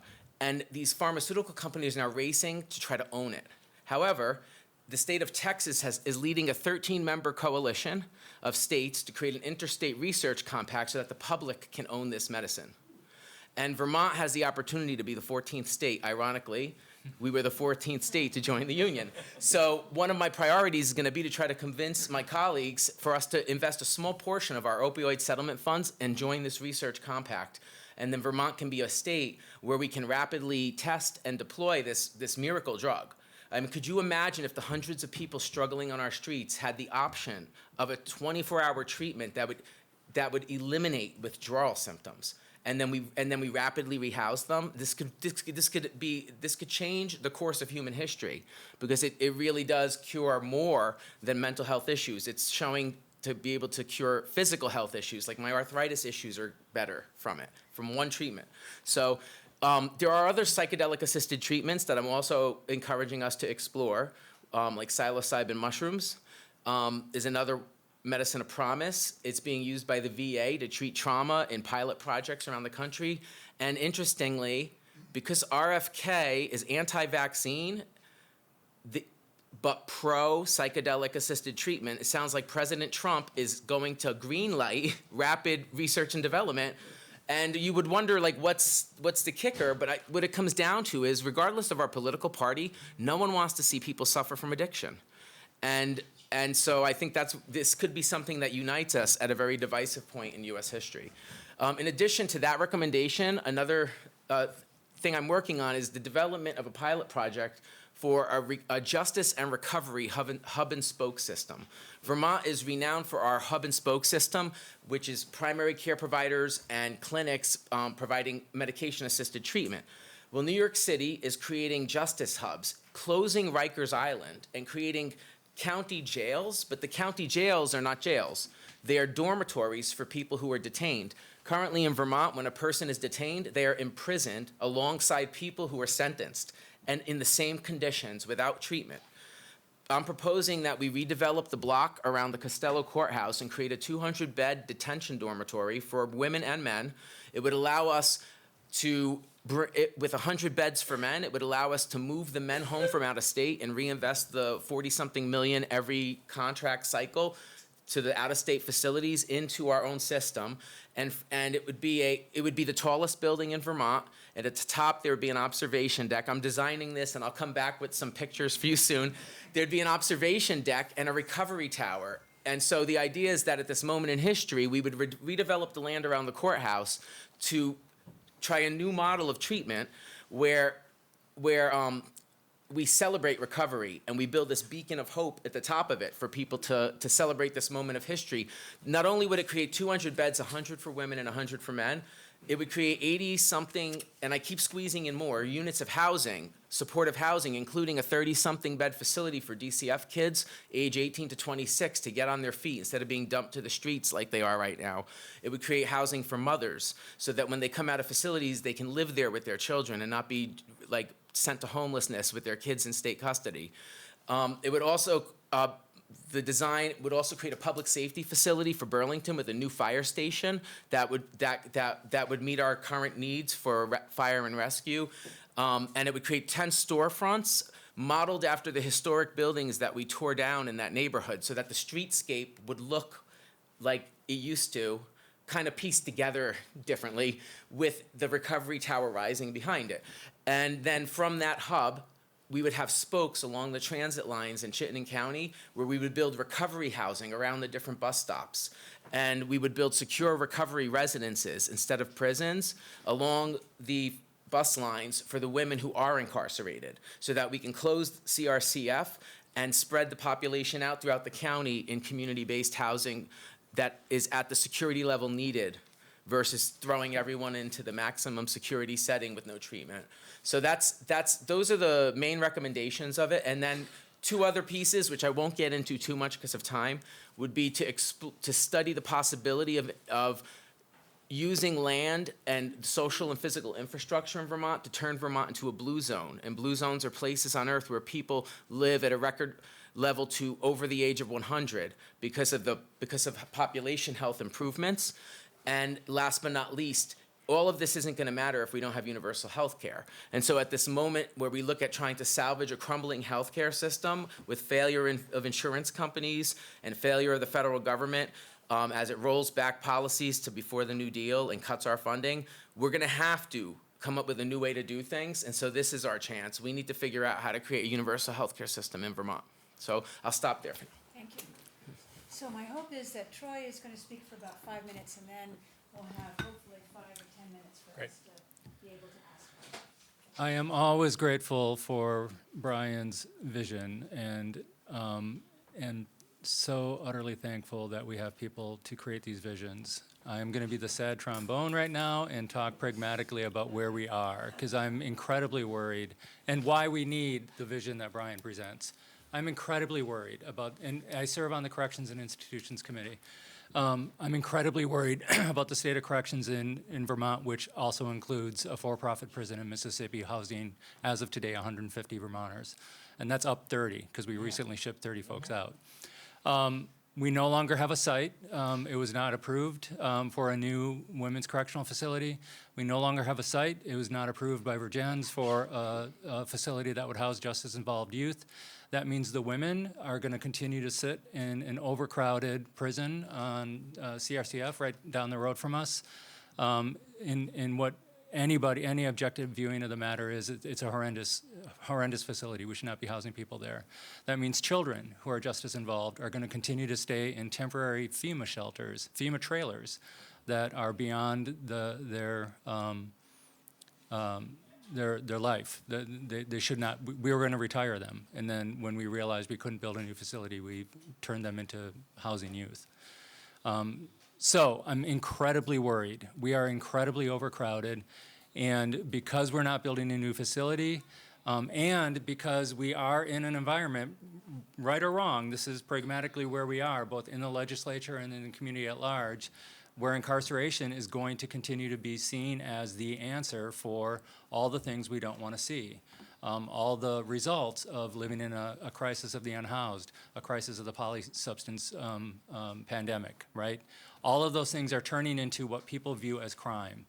And more people the pendulum is absolutely swinging to a lock them up mentality, both in society and in the legislature. That is the answer. We are going to continue to be overcrowded in Vermont prisons, and that means we are essentially creating a pipeline into the commodification of warehousing humans, right? The easy example is sending 150 people to a for-profit prison in Mississippi. We also privatize telecommunications. It costs prisoners money and their families money to email somebody. We privatize healthcare in our correctional system. We privatize commissary. So if you want to go get a Twinkie, that costs more than it would for me to go to the corner store. We privatize everything. So my policies right now are the Band-Aids for that system, and how can we improve programmatically in the meantime before we can get to a new system of how we treat people who are justice involved. And there is some traction in my committee about relieving some of those burdens. I know that there's energy around ending our contract with privatization of telecommunications. I know that there's some energy around the commissary question. I can't get them to talk about fair wages for folks that we hire. Right now we hire people who are incarcerated get paid anywhere from 25 cents an hour to, I think, a top of $1.15 an hour. These are folks who are doing labor that anybody else does in the facility. So a lot of my legislation is going to be trying to put those Band-Aids in place so that until we get to a system that is more humane, that we can at least programmatically apply some fixes in the meantime. I'm really worried. I see one of three solutions. As incarceration levels continue to go up, we have women literally sleeping on the floor of the CRCF right now on what they call sled beds. We are beyond capacity at CRCF, the women's facility. I see one of three things happening. We're either going to, one, just let them languish in that facility, which is unacceptable to me. Two, we're going to start, I don't know that this has happened. These are the only three avenues I can foresee. We're going to start shipping women out of state. Or three, we're going to ship more and more men out of state and move women to a portion of a building that currently houses men. All of those aren't acceptable to me. The longer we go without giving serious thought to what we build, including Brian's visions, the more opportunity that the private corporations have to build it and serve us, because that's what we're doing in Mississippi right now. So I'm trying to tap the brakes on that. I'm trying to apply some fixes to that. Yeah, I've got some more things, and I'll probably do a post about what my legislative priorities are going forward, but corrections reform is probably number one for me right now. So please feel free to ask Brian and Troy questions that you have about what they've just spoken about, but also this is supposed to be an opportunity for you to be able to register with your representatives issues that you hope that they are also looking at. Yeah, please feel free to bring up other things, because we only had 5 minutes. So Right, it was not meant to be limited to that. Okay, Peter.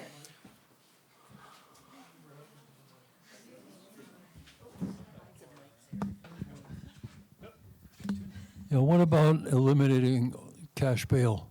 That would cut down population by a huge amount.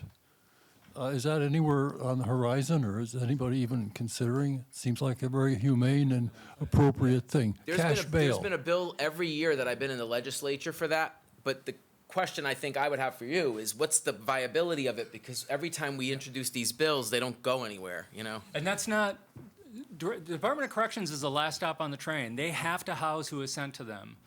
So judiciary is where this bill would lie, right? Right.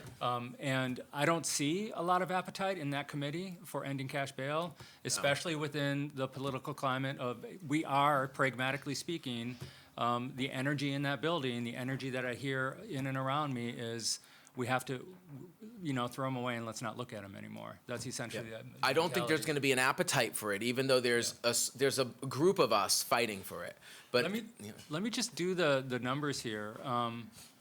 Right now, we have a total population, this includes the folks in Mississippi, of 1,640 people, Vermonters that are incarcerated.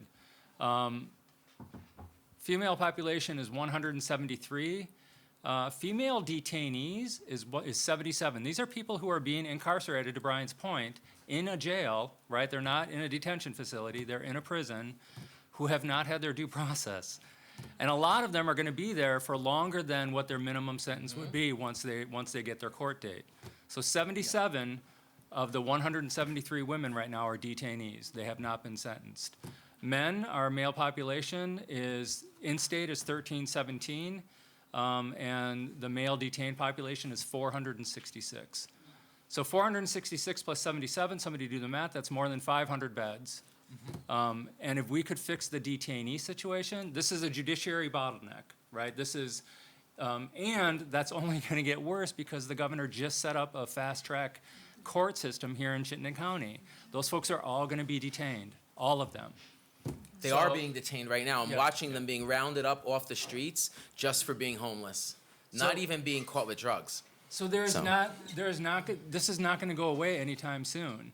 I'm of the belief that we have to find some place to house these people, and if we don't, the private equity corporations that profit off of this are going to continue to house them for us in Mississippi right now. That has changed over the past few years.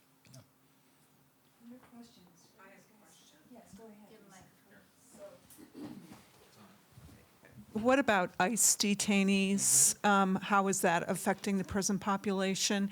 And also, a companion question to that is I saw in the news that Illinois has made it illegal for ICE to detain people or something along those lines, and I'm wondering if Vermont is. Do you know the price that we get paid? We get paid for that. Yeah, and it doesn't cover the daily costs. We get paid less by the federal government than it costs Vermont. So basically, we as taxpayers are subsidizing the federal government and detaining people here. Yet the governor doesn't want to change that policy, as far as I know. I can tell you that there is energy in my committee. I wrote a blog post on this. If you go to troyhedrick.com and scroll back, you're going to see a blog post where I identify how this was halted. It's a complicated conversation. So we started, myself and 2 or 3 other committee members started a bill, and this was a tripartisan effort. There are folks who are on the far right in my committee who are behind us on this, where we were going to end the process by which the Department of Corrections could house ICE detainees at all. We were just not going to be involved with that anymore.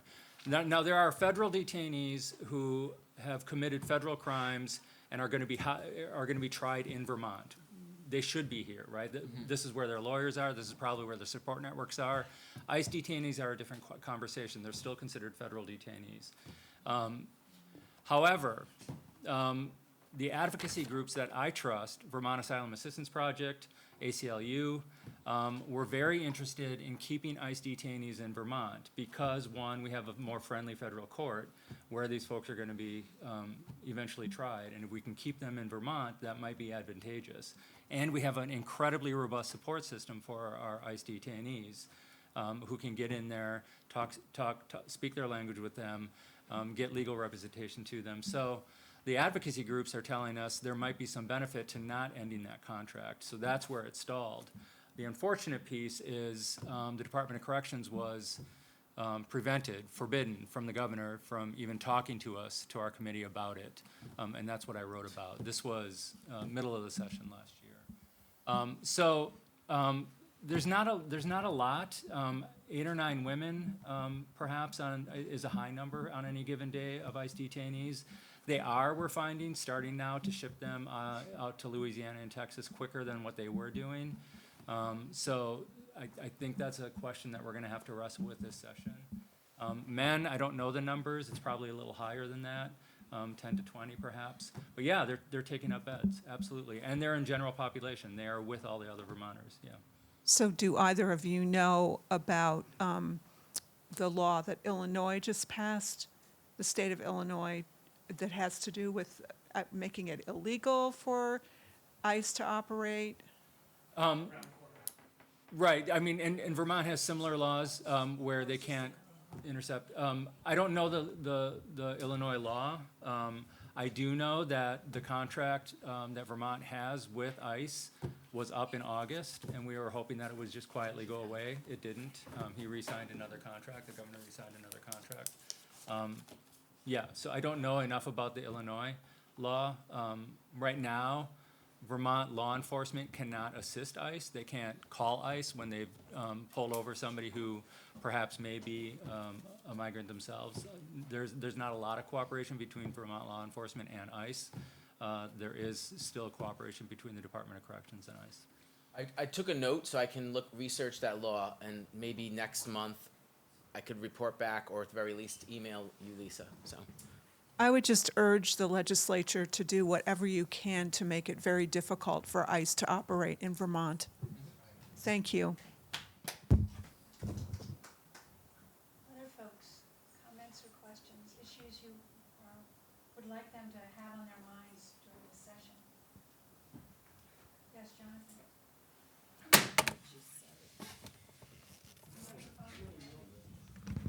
Brian, I just got to ask you, I thought I heard you say that the Burlington police was arresting people, homeless people, for being on the street. Is that true?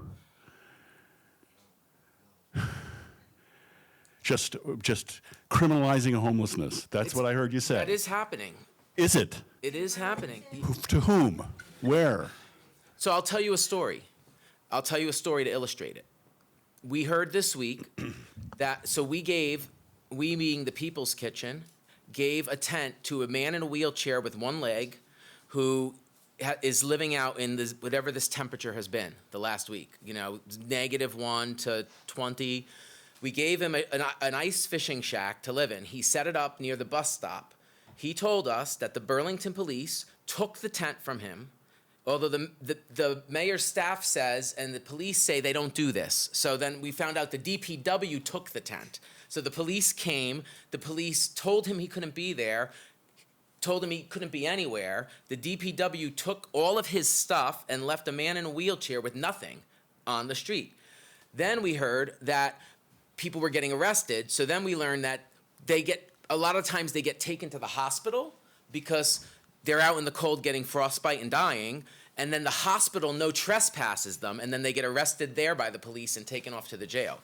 So yes, it may not be off the street where they're being taken from, but they are being driven off the street into a place where then they're no trespassed from a emergency room, so they can't even go to the emergency room anymore legally, and then they're put in jail. And there's 2 disabled people we can't account for right now. One we were able to find. These are elderly people in wheelchairs with limbs missing outside right now. So yes, it is happening. It may not be happening on a mass level, but it is happening. And I'm happy to connect you with this one man if you want to talk to him directly, if anyone denies that this is true.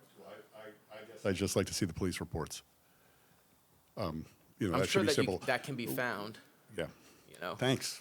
And another thing is business owners are behind some of this. So I'm not going to say who because I don't want to defame anyone or slander anyone. But there's actual business owners who come out in the morning and provoke people into conflict and then call the police and have them no trespassed. One person told me that a woman, she was giving him the finger from the window after he wouldn't move, and he was like, I don't know where to go. And like this enclave that I'm sleeping in is protecting me from the wind. It wasn't even blocking her store. And she kept provoking him, and then when he got hostile, then that was the grounds for him to get charged.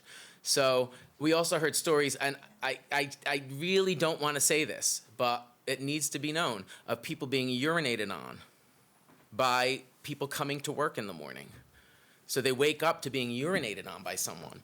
So I know people are frustrated, and the people out there know that they're frustrating people, but we are not giving people a viable option. The city doesn't open the emergency shelter until it's -10, and even that is higher than the state standard. It's absolutely ridiculous. Yeah, so, but I do want to say this. This is a very small portion of business owners. The vast majority of our business owners downtown have been supportive. They are donating things to us. They're showing love. Because this is not, okay, it's a very small portion of our neighbors who are acting out violently, just like it's a very small portion of our unhoused neighbors who are violent.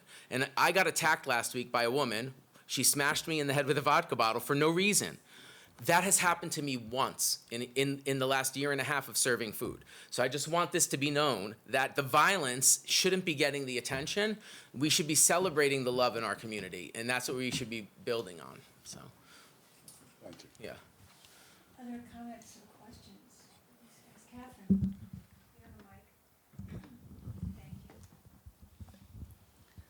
you. Okay. So just help me understand something. First of all, I really appreciate the vision that you put forth. I want you to know that. So what I hear and what I've heard in these meetings is that we had a downtown that was really struggling.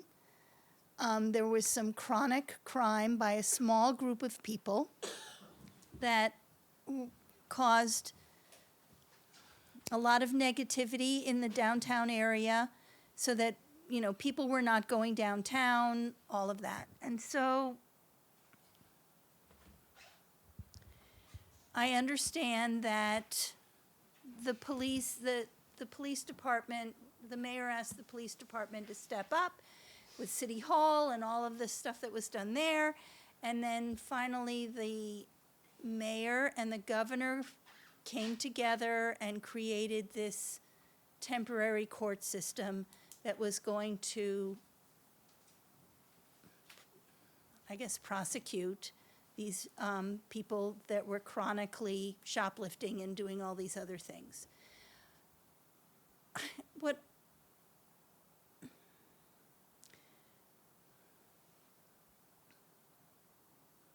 I guess as someone who works with visions, I would want a Burlington that was thriving for everyone, that was taking into consideration that people want to be able to feel safe in their city, or people want to be able to have a sense of being able, that, you know, that particularly the downtown area is thriving.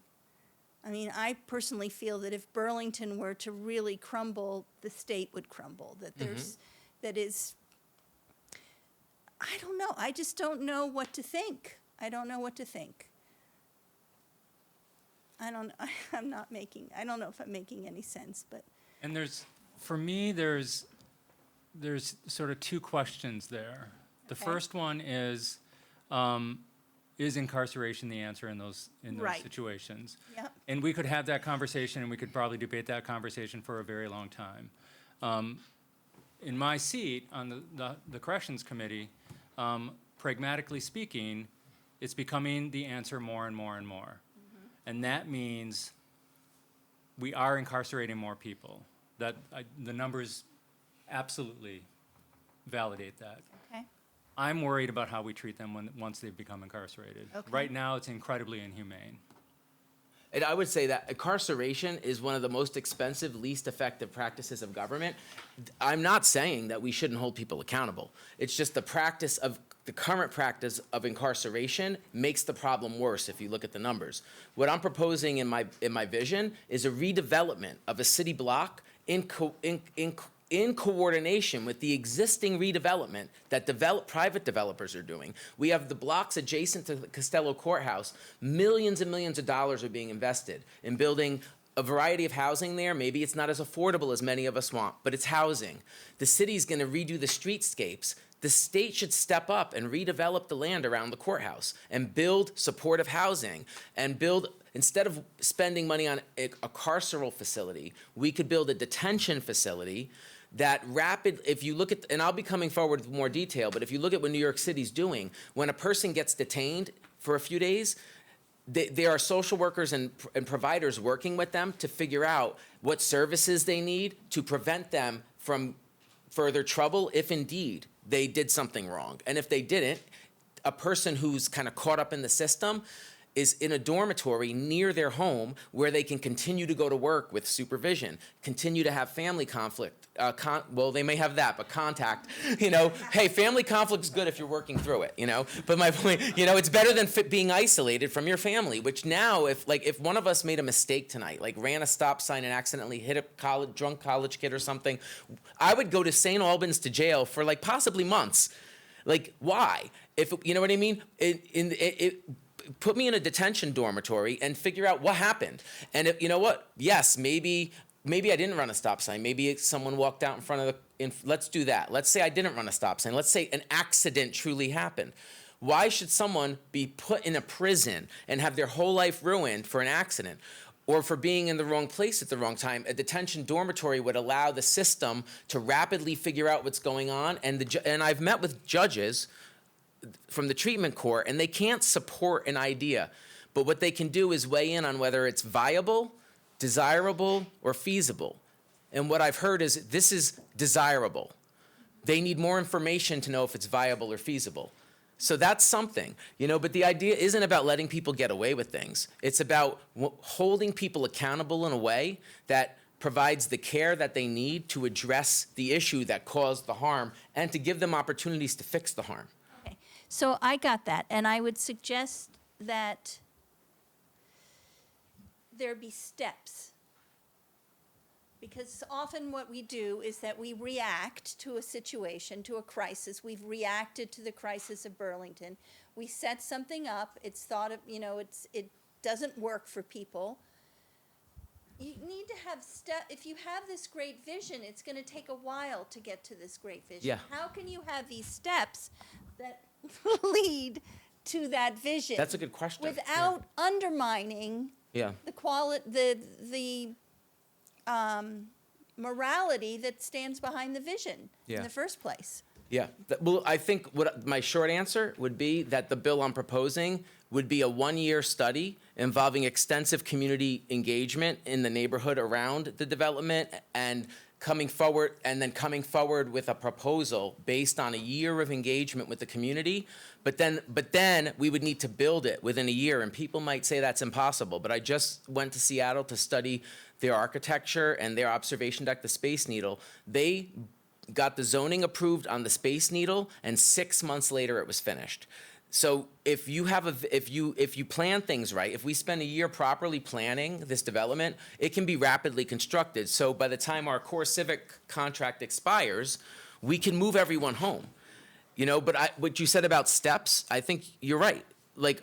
That there needs to be benchmarks, there needs to be a process, and I'd be happy to come back with more detail about that when when I have the bill worked out, and also just to hear more from you about what kind of process would you like to see the government engage in when we have these ideas? Because who came to you about the women's facility, right? Who came to you about any of this stuff that's happening? So I'm open to hearing from you all what you think meaningful public engagement would be and weaving that into the idea, so.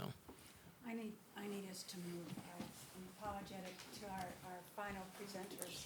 Is this the resolution, the apartheid-free? Yes. Okay, yeah, we need to make sure we leave time for them. Thank you. Thanks. Bye.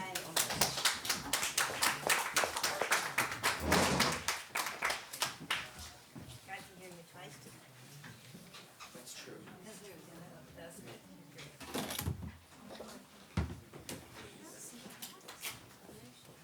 It might be a little hot, sorry.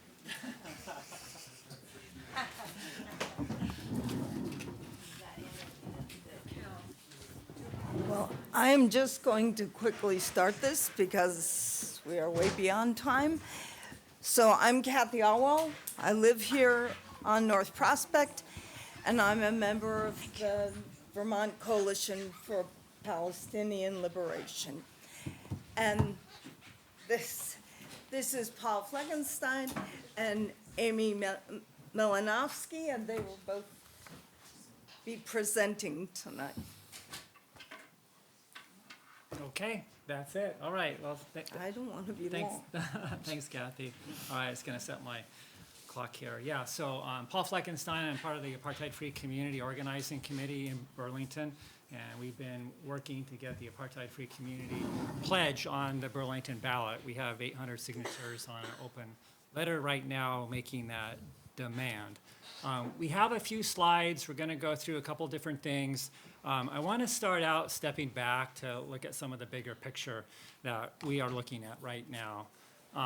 The first glaring thing is we have 2 years of Israeli joint U.S. genocide being carried out in Gaza. And we cannot accept a future where this is normalized. Any of the things that we're talking about here for caring for people, for housing, for health care, is not going to be possible in a world where genocide is normalized. The first thing I want to start with is the great contributions that the Palestine movement has made over the past couple years. We've seen a sea change in public opinion in appreciation for the humanity and the dignity of Palestinians. We've also put forward a plausible path, although with challenges, for legitimate, socially just peace in Palestine. We've also provided, I think, valuable insights to how to understand authoritarianism. We have a Christian nationalist regime in the White House right now who has as a model another ethno-state, that is Israel. And we've seen in Israel mass incarceration. We have 10,000 political prisoners held in conditions very similar to Alcatraz Alley in Florida. Cages, no health care, no food, no trial. Israel is even, under military law, housing children like that. I think the contributions include the Apartheid-Free Community pledge that we're going to talk about tonight. And I want to say that there's nothing uniquely controversial around this. There are a number of pro-Israel kind of talking points that seek to misrepresent apartheid-free community. But if you think back at the issues, the social justice issues that the country has dealt with around Jim Crow, abortion rights, and reproductive freedom, and in Vermont, gay marriage, and the Black Lives Matter movement, the protests and the seek to change racist and violent policing. All of these have been controversial. All of these are social justice issues that movements have addressed over time when politicians, Washington, the state, were not willing to take action. This last thing is that I think the talking points that misrepresent this distract from the core issues about what this is about. So I want to just take a few minutes to talk about those core issues and pass it over to Amy to talk about our campaign around free speech. So if you could advance the slide, that would be great. So I want to talk about apartheid and genocide. This is called Apartheid-Free Community. And basically, the crime of apartheid, internationally established, is an intent and practice of establishing domination of one racial group over another. If you can advance the slide, I'm going to hurry through these. Go 4 more, because then the strategies will come up there. That's great. Thank you. The strategies of apartheid, segregation, dispossession, deprivation, fragmentation.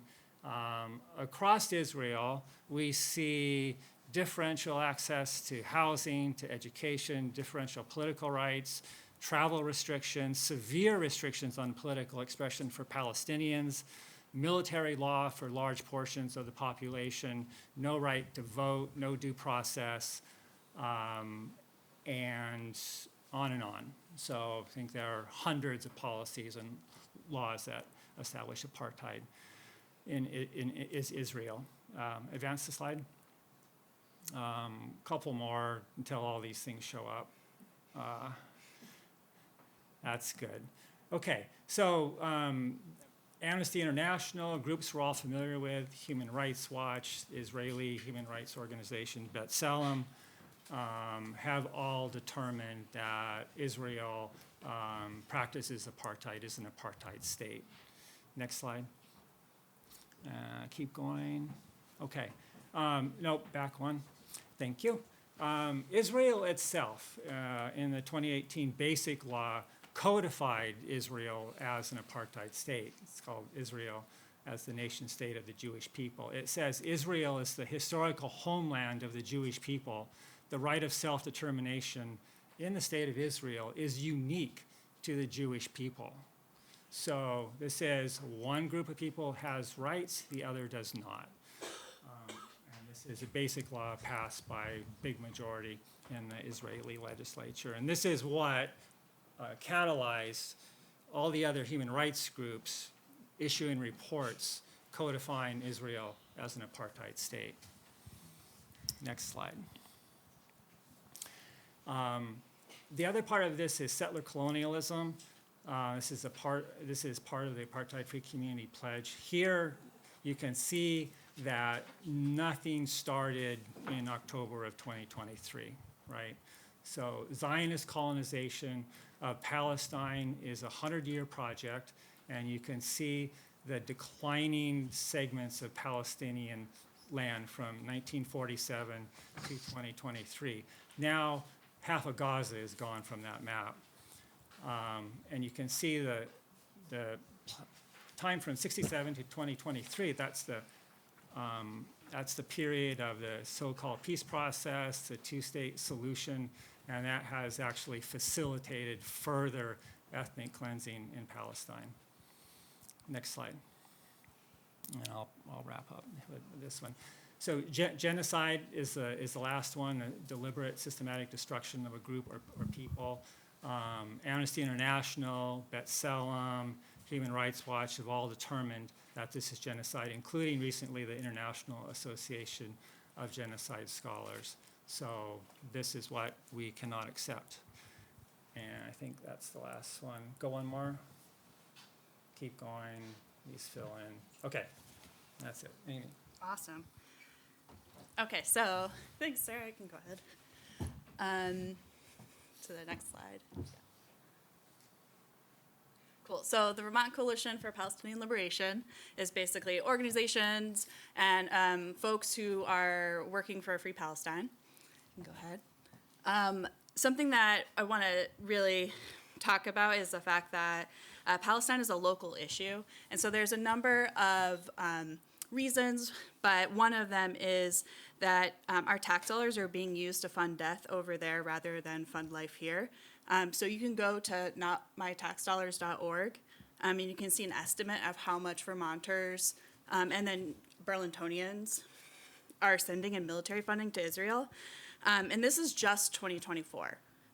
So when we're talking about like the crisis that's happening in our city tonight, it's pretty bananas to be like 27.6 million is going there when it could be, 17,000 households with 1 month's free rent, or 58,000 families with 1 month's free groceries, etc. So if you want to dig into these numbers more, they have their full methodology on the website. Yeah, go ahead. So Palestine's a local issue. Besides the taxpayer piece, we also know that when we enact and fund hate and violence on the faraway fringes of our influence, it'll always boomerang back to us. And we felt that in 2023 when 3 Palestinian students were shot in our own streets. So go ahead. So in 2022, the American Friends and Service Committee, which is a Quaker organization, initiated a pledge which now has been adopted all over the world. And I won't read the whole pledge, but you can see it on the little trifold. I will just highlight, it specifically calls out opposing all forms of racism, bigotry, discrimination, and oppression. And it's pledging to join others in working to end all support to Israel's apartheid regime, settler colonialism, and military occupation. So this has been adopted all over the world. You can go to the next slide. And in Vermont, we now have over 50 communities that have adopted this pledge, including 5 towns last town meeting day for 2025. And in fact, 9 towns actually allowed the pledge to be put towards the voters, whether it was on the ballot or whether it was like on the floor and it was raised. So even more towns will be putting it towards the voters this coming town meeting day. And while support has been growing throughout Vermont, you can go ahead. Our vote here in Burlington's been blocked. So you might be like, why? How does it work? Was there a good reason? So here's what I would say to that. So in Vermont, we have a long tradition of town hall democracy. And one of the tools that we're granted by our charter is to be able to ask something that's called an advisory question, which is really just fancy lingo for saying temperature check or poll. It asks the residents how they feel about something, and then city leadership isn't legally required to act on it, but they're kind of like morally required to act on it. So it's like a check and balance system. Maybe some of you remember other advisory questions we've had in the past, like around F-35s or the Iraq War.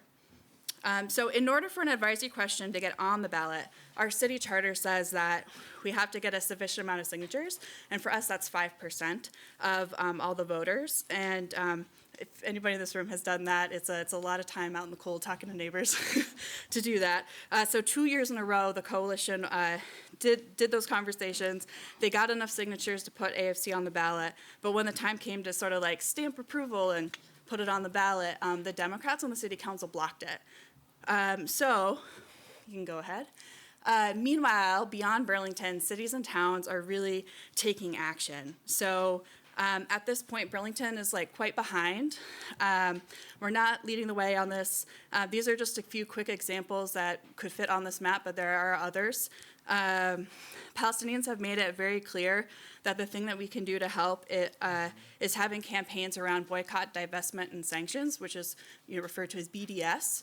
And so you can see examples of that happening throughout the country. So like Somerville just passed in November a ballot question to boycott and divest from businesses supporting Israeli apartheid, and that passed with 55.7% of votes. I won't go through all of them, but there's a number.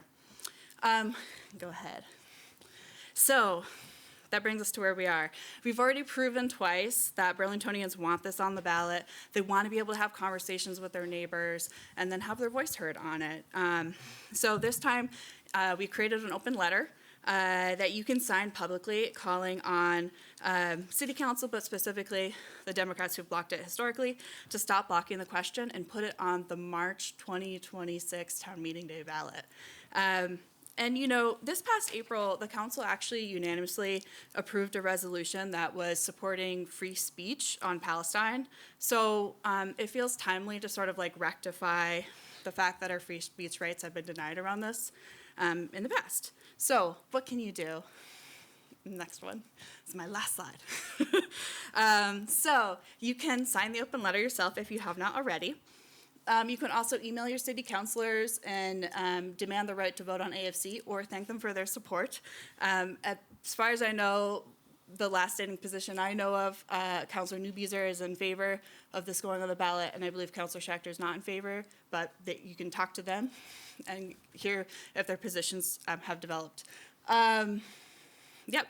The other thing I wanted to bring to your attention, and I think maybe you all are already aware of this, but one of the powers that NPAs have is to be able to put forward a resolution, and then it goes off to City Council. So we've actually drafted that and offered that to NPAs, and the Ward 2 NPA will be voting on it this coming Thursday as a body to say, like, we support this open letter. So if you would like to do that, my understanding, as people are learning, these be warned and all of that, so maybe for a future meeting, but we have a draft of what that could look like already prepared for you if you would like to go forward with that, so we can pass that around. Yeah, so that's everything. Thank you to the steering committee for having us, and I know we're over time, but if anybody has any questions, now would be the time for them. Questions for these folks? Yes, go ahead. Do you have a microphone? Okay, hello. I have more of a comment, less of a question. So I'm heartbroken by the destruction in Gaza and what has happened. I believe that Palestinians and Israelis should live in peace and coexist together. I find this presentation to be very one-sided. It does not account for the fact that Israel left Gaza in 2005, and not just the IDF left. People, families, businesses left Gaza in 2005. This presentation doesn't talk about the fact that Hamas came to power and October 7th happened. People don't talk about the fact that Jews have been expelled for hundreds of years out of Arab countries, Morocco, Iran, Iraq, Syria, Egypt. If it wasn't for Israel, Jews wouldn't have a place to go. They have a right to defend themselves. Also, there are no synagogues or temples outside of Israel. There are mosques and Arabs living in Israel. My last point is, you talk very frequently about social justice. And one of the concepts about social justice is listening to the people who are harmed. We have a very vibrant Jewish community in the city of Burlington.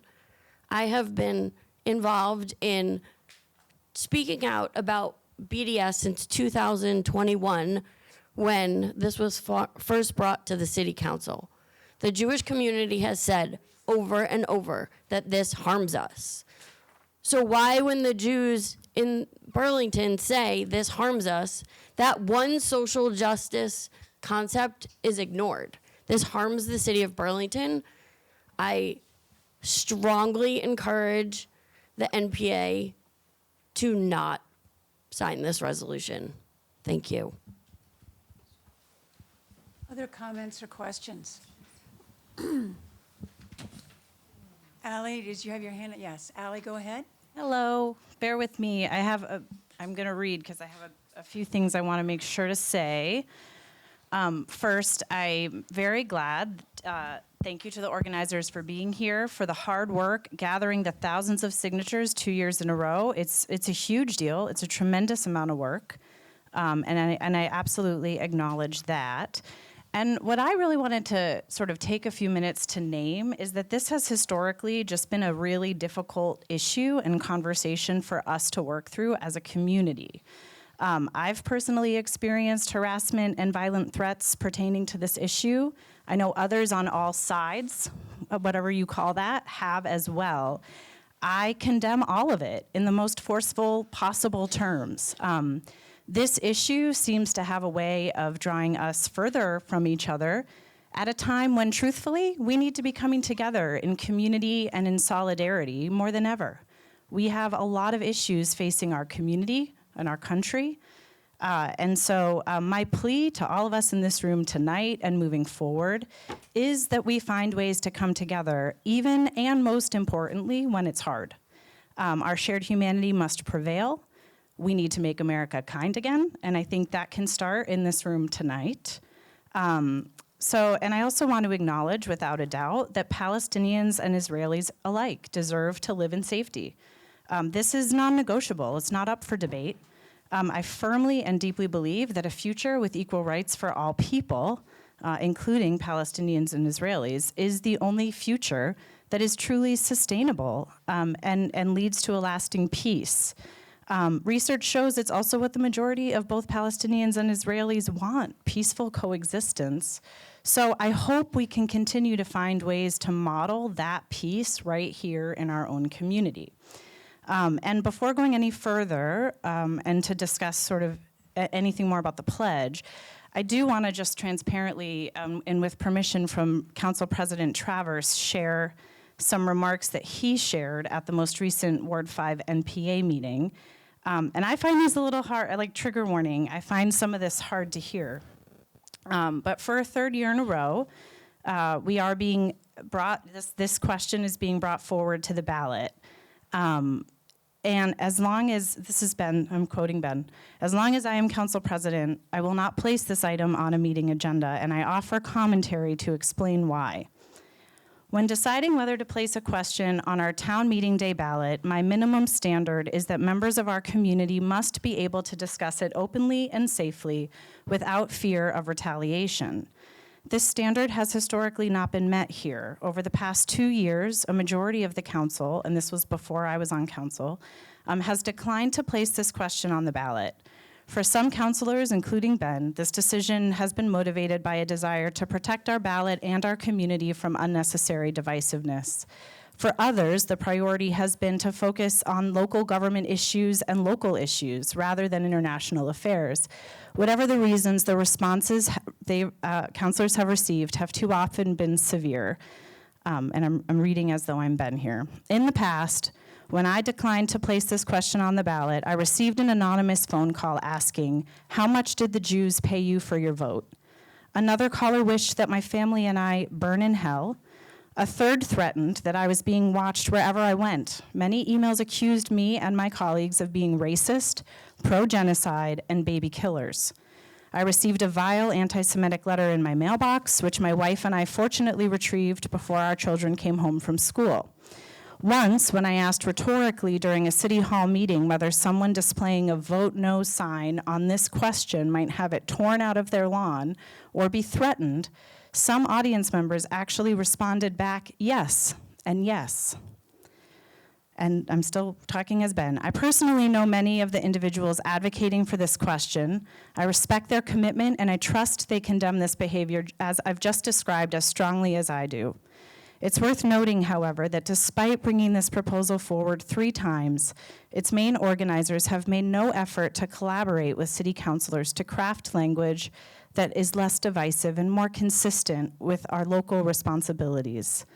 They maintain that the current wording is essential to, among other next steps, push Burlington towards engaging from companies they associate with Israel. One of the principal organizations behind the measure identifies Google, Microsoft, Amazon, Ford, General Electric, Caterpillar, among others. And even if one viewed boycotting these companies as a noble objective, the practical consequences for our city would be immense. Burlington depends on many of these companies for core services and infrastructure. Such an action would have little tangible influence on international policy, yet could inflict real harm on our residents, workers, and institutions. I remain committed to fostering dialogue, empathy, and education around the Israeli-Palestinian conflict. But our ballot is not the proper venue for that discussion. My duty as council president is to protect the integrity of our local democracy and the well-being of everyone who calls Burlington home. So now, switching back over to being Ally, I want to end with a message from our Congresswoman Becca Balint. Some of you may have heard me say this on the campaign trail. In a 2021 campaign ad, which I find deeply inspiring and turn to often, especially now as a public official and an elected official, that change is only possible when we turn toward each other. So rather than turning away from each other and lobbing horrific accusations at one another, I want us to consider taking this opportunity to flex the muscle of turning towards each other, to finding common ground, to moving productively through painful and difficult topics. I'm always open to dialogue. I invite you all to reach out to me anytime to discuss this issue or anything else. I think we have an opportunity here to recommit to engaging with one another with kindness and respect, and I hope we don't let it slip through our fingers. So regardless of how this plays out on the council level, that is the message I implore all of us to walk away with tonight. Thank you. Thank you, Ally. Is there any comment from the panel? Go ahead. Alex. I was just pointing at. Yeah. Paul? Yeah, I heard Ben's letter in Ward 5. I think there are a lot of problems and misrepresentations in it. One of the things to step back is to realize that the Democrats on the city council even voted against a ceasefire resolution. So it's not just this. And I think you can think of an alternative explanation that they have so far opposed anything that's critical of Israel, okay? So I think one of the slanders in what Ben wrote that's really unfortunate is the implication that the Vermont Coalition for Palestinian Liberation is responsible in some way for threats against the councilors. Every city councilor, whatever the party, gets violent threats. That's the political culture that we live in. To indicate that this is from the Palestine movement is, without basis, is designed to discredit us without any evidence that anyone has ever been linked to that. In a sense, we're providing a positive vision of what is possible. The two last things are that it's important not to mix up a religion and Zionism, a political position in favor of Israel. One of the biggest, fastest growing Jewish groups in the United States is Jewish Voice for Peace. Hundreds, thousands of Jewish people who support BDS, who are anti-Zionist, and many in the Burlington area who support apartheid-free community and support it statewide too. So that's kind of a slip of hand to equate those two things. They're very different. One's a religion, one's a political position. The last thing is, people are learning the history, and that's one of the really good things about the last couple of years. You have to go back to the map. You have to go back to the history of European colonization of Palestine. As Israeli historian Ilan Pappé said, the goal of Zionism has always been to control as much of Palestine as possible with as few Palestinians as possible. So you have to understand the swath of things that Palestinians have been excluded, ethnically cleansed, now genocide from almost all of historical Palestine, where they're the indigenous people. So that's a beginning place. If there's going to be justice, if there's going to be resolution, you can't just say everyone can be equal in Israel. That's not the way Israel's defined. It's not the way the U.S. is operating in funding and arming and supporting what we've seen now over the past 2 years. So it's a problem for the United States, and it's a problem for Israel, and Palestinians want the opportunity for democracy and freedom in their homeland, right? So that's not what's happening. So I think we're trying to offer a way out of this, and that's the Apartheid-Free Community Campaign. Thank you, Paul. Other comments or questions at this point? Brian? I have a question, and I don't expect it answered tonight, but it would be helpful to understand in the history of Burlington how many times the city council has stopped a ballot item that has met the threshold that's advisory. Because I recall them doing it with a charter change, and I disagreed, but I understand it a little more with a charter change. But with an advisory item, I'm curious. And then the other thing is, I'm curious if anyone has ever tried to bring an alternative resolution forward, like one calling for peace using language that unifies people. And I also wanted to just acknowledge that Councilor Schachter is not lying, because we've met and we have a good relationship, and I truly believe that you're interested in turning towards others, and I just want to acknowledge that. Because I support this resolution and I disagree with the council's decision, but I think we need to keep turning towards each other, and we need to find a way forward together. So I want to acknowledge that too. Thank you. Do you have a question or a comment? Yeah. Thank you, Brian. I wanted to say the exact same thing, and I think nobody, I mean, I don't know who's saying these things to Ben. I'm certainly, no, it's not this group. But it's more the point of the counselors who, you know, well, first of all, I worked on the City Hall Park thing and helped get those 2,000, however many signatures you have to get. It's a lot. It's a lot of, it was good weather though. It was a lot of standing at the park. It's a lot of getting signatures. And the counselors wouldn't do it. I mean, just put it on the ballot for us. We did all the work. And I think with this group, this will be the third time they've tried. They've done all the work. It's not going to hurt. I mean, just give us the choice to say yes or no, not take that away from us, because they followed the rules. We followed the rules for City Hall Park. Brian's talking about the charter change. I think that's what's really frustrating, more than even what it's about. Anyway, that's my opinion. Thanks. Thanks, Karen. Thank you. Any other comments or questions? So who is, hi, Daniel? Yes. Would you go ahead and make your comment?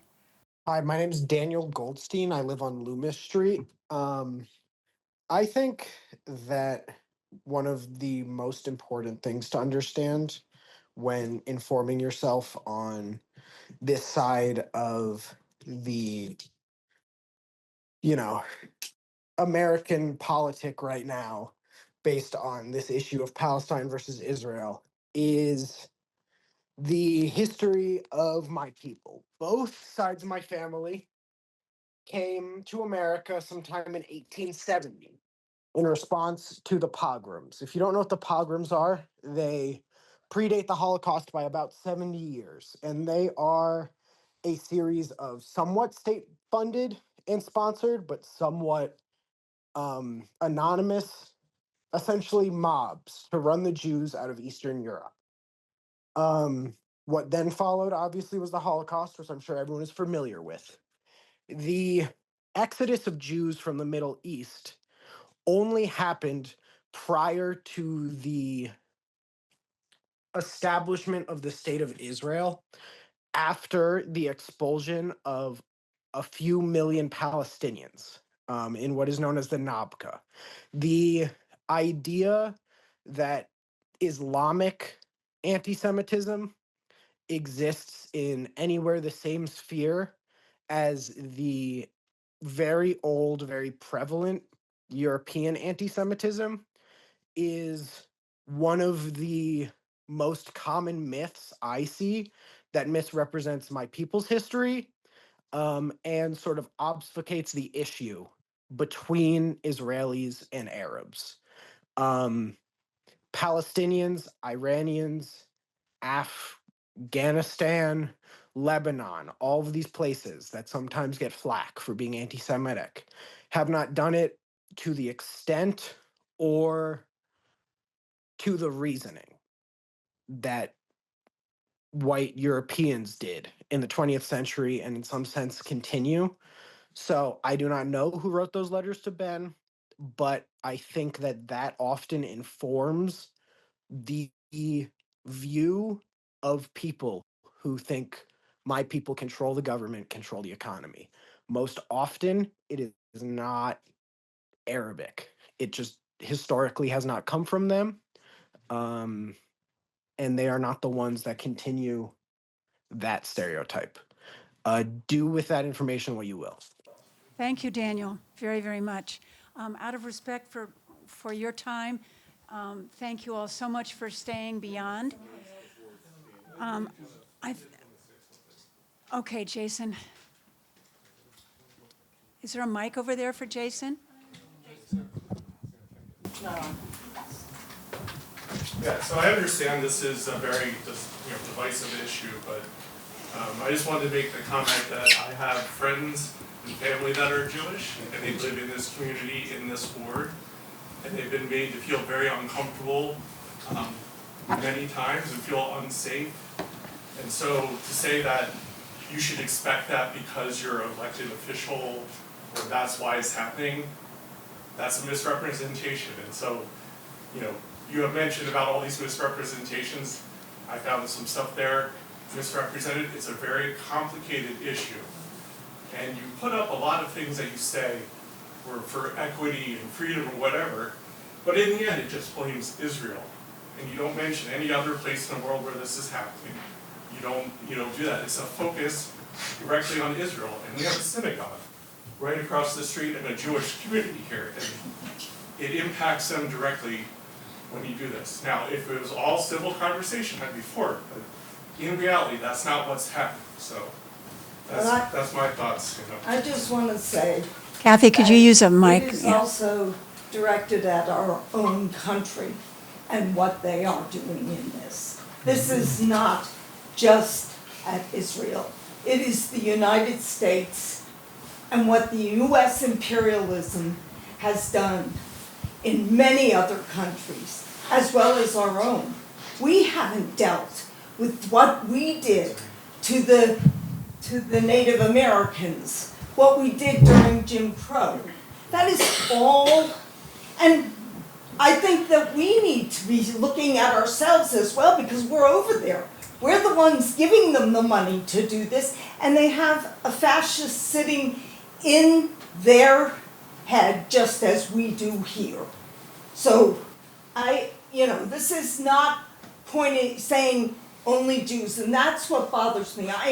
There is not one grain of me that is anti-Semitic, and it never has been. But when I ran, that's what I heard here, was because I was running and thought that we should do something about Palestine, that I was anti-Semitic. And I've heard it from many. People, Jewish people that I have long been friends with, totally wanted nothing more to do with me. So, it works on both sides of this. And I'm sorry, I do think what's going on over there is total apartheid. I went to school in Germany with 15 black students that had been kind of taken out of South Africa because they were working on South African anti-apartheid. And there is no difference. My son was just in Palestine. He watched a 12-year-old be taken out of the streets by the military just because they were in that village that day and came through and picked up a 12-year-old. He wasn't doing anything. He just happened to be out on the streets. I'm sorry. Everything I hear about this regime is apartheid. And I know you don't like to be seen as that, but I also know that Jews in this country are the people that actually have so much supported the blacks during the civil rights era, the blacks during Jim Crow.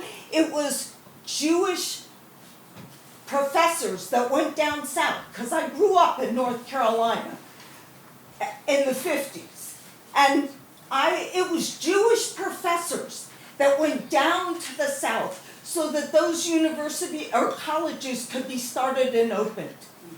And so, there is a problem here. I have nothing against Jews, but I have something against the state of Israel and what they have been doing. That is genocide, it's apartheid, it is all three of the things. And at some point, I hope that the Jews here can also have that discussion and be critical about what's going on. I'm not saying that the Jews should not have a place to be and call their own.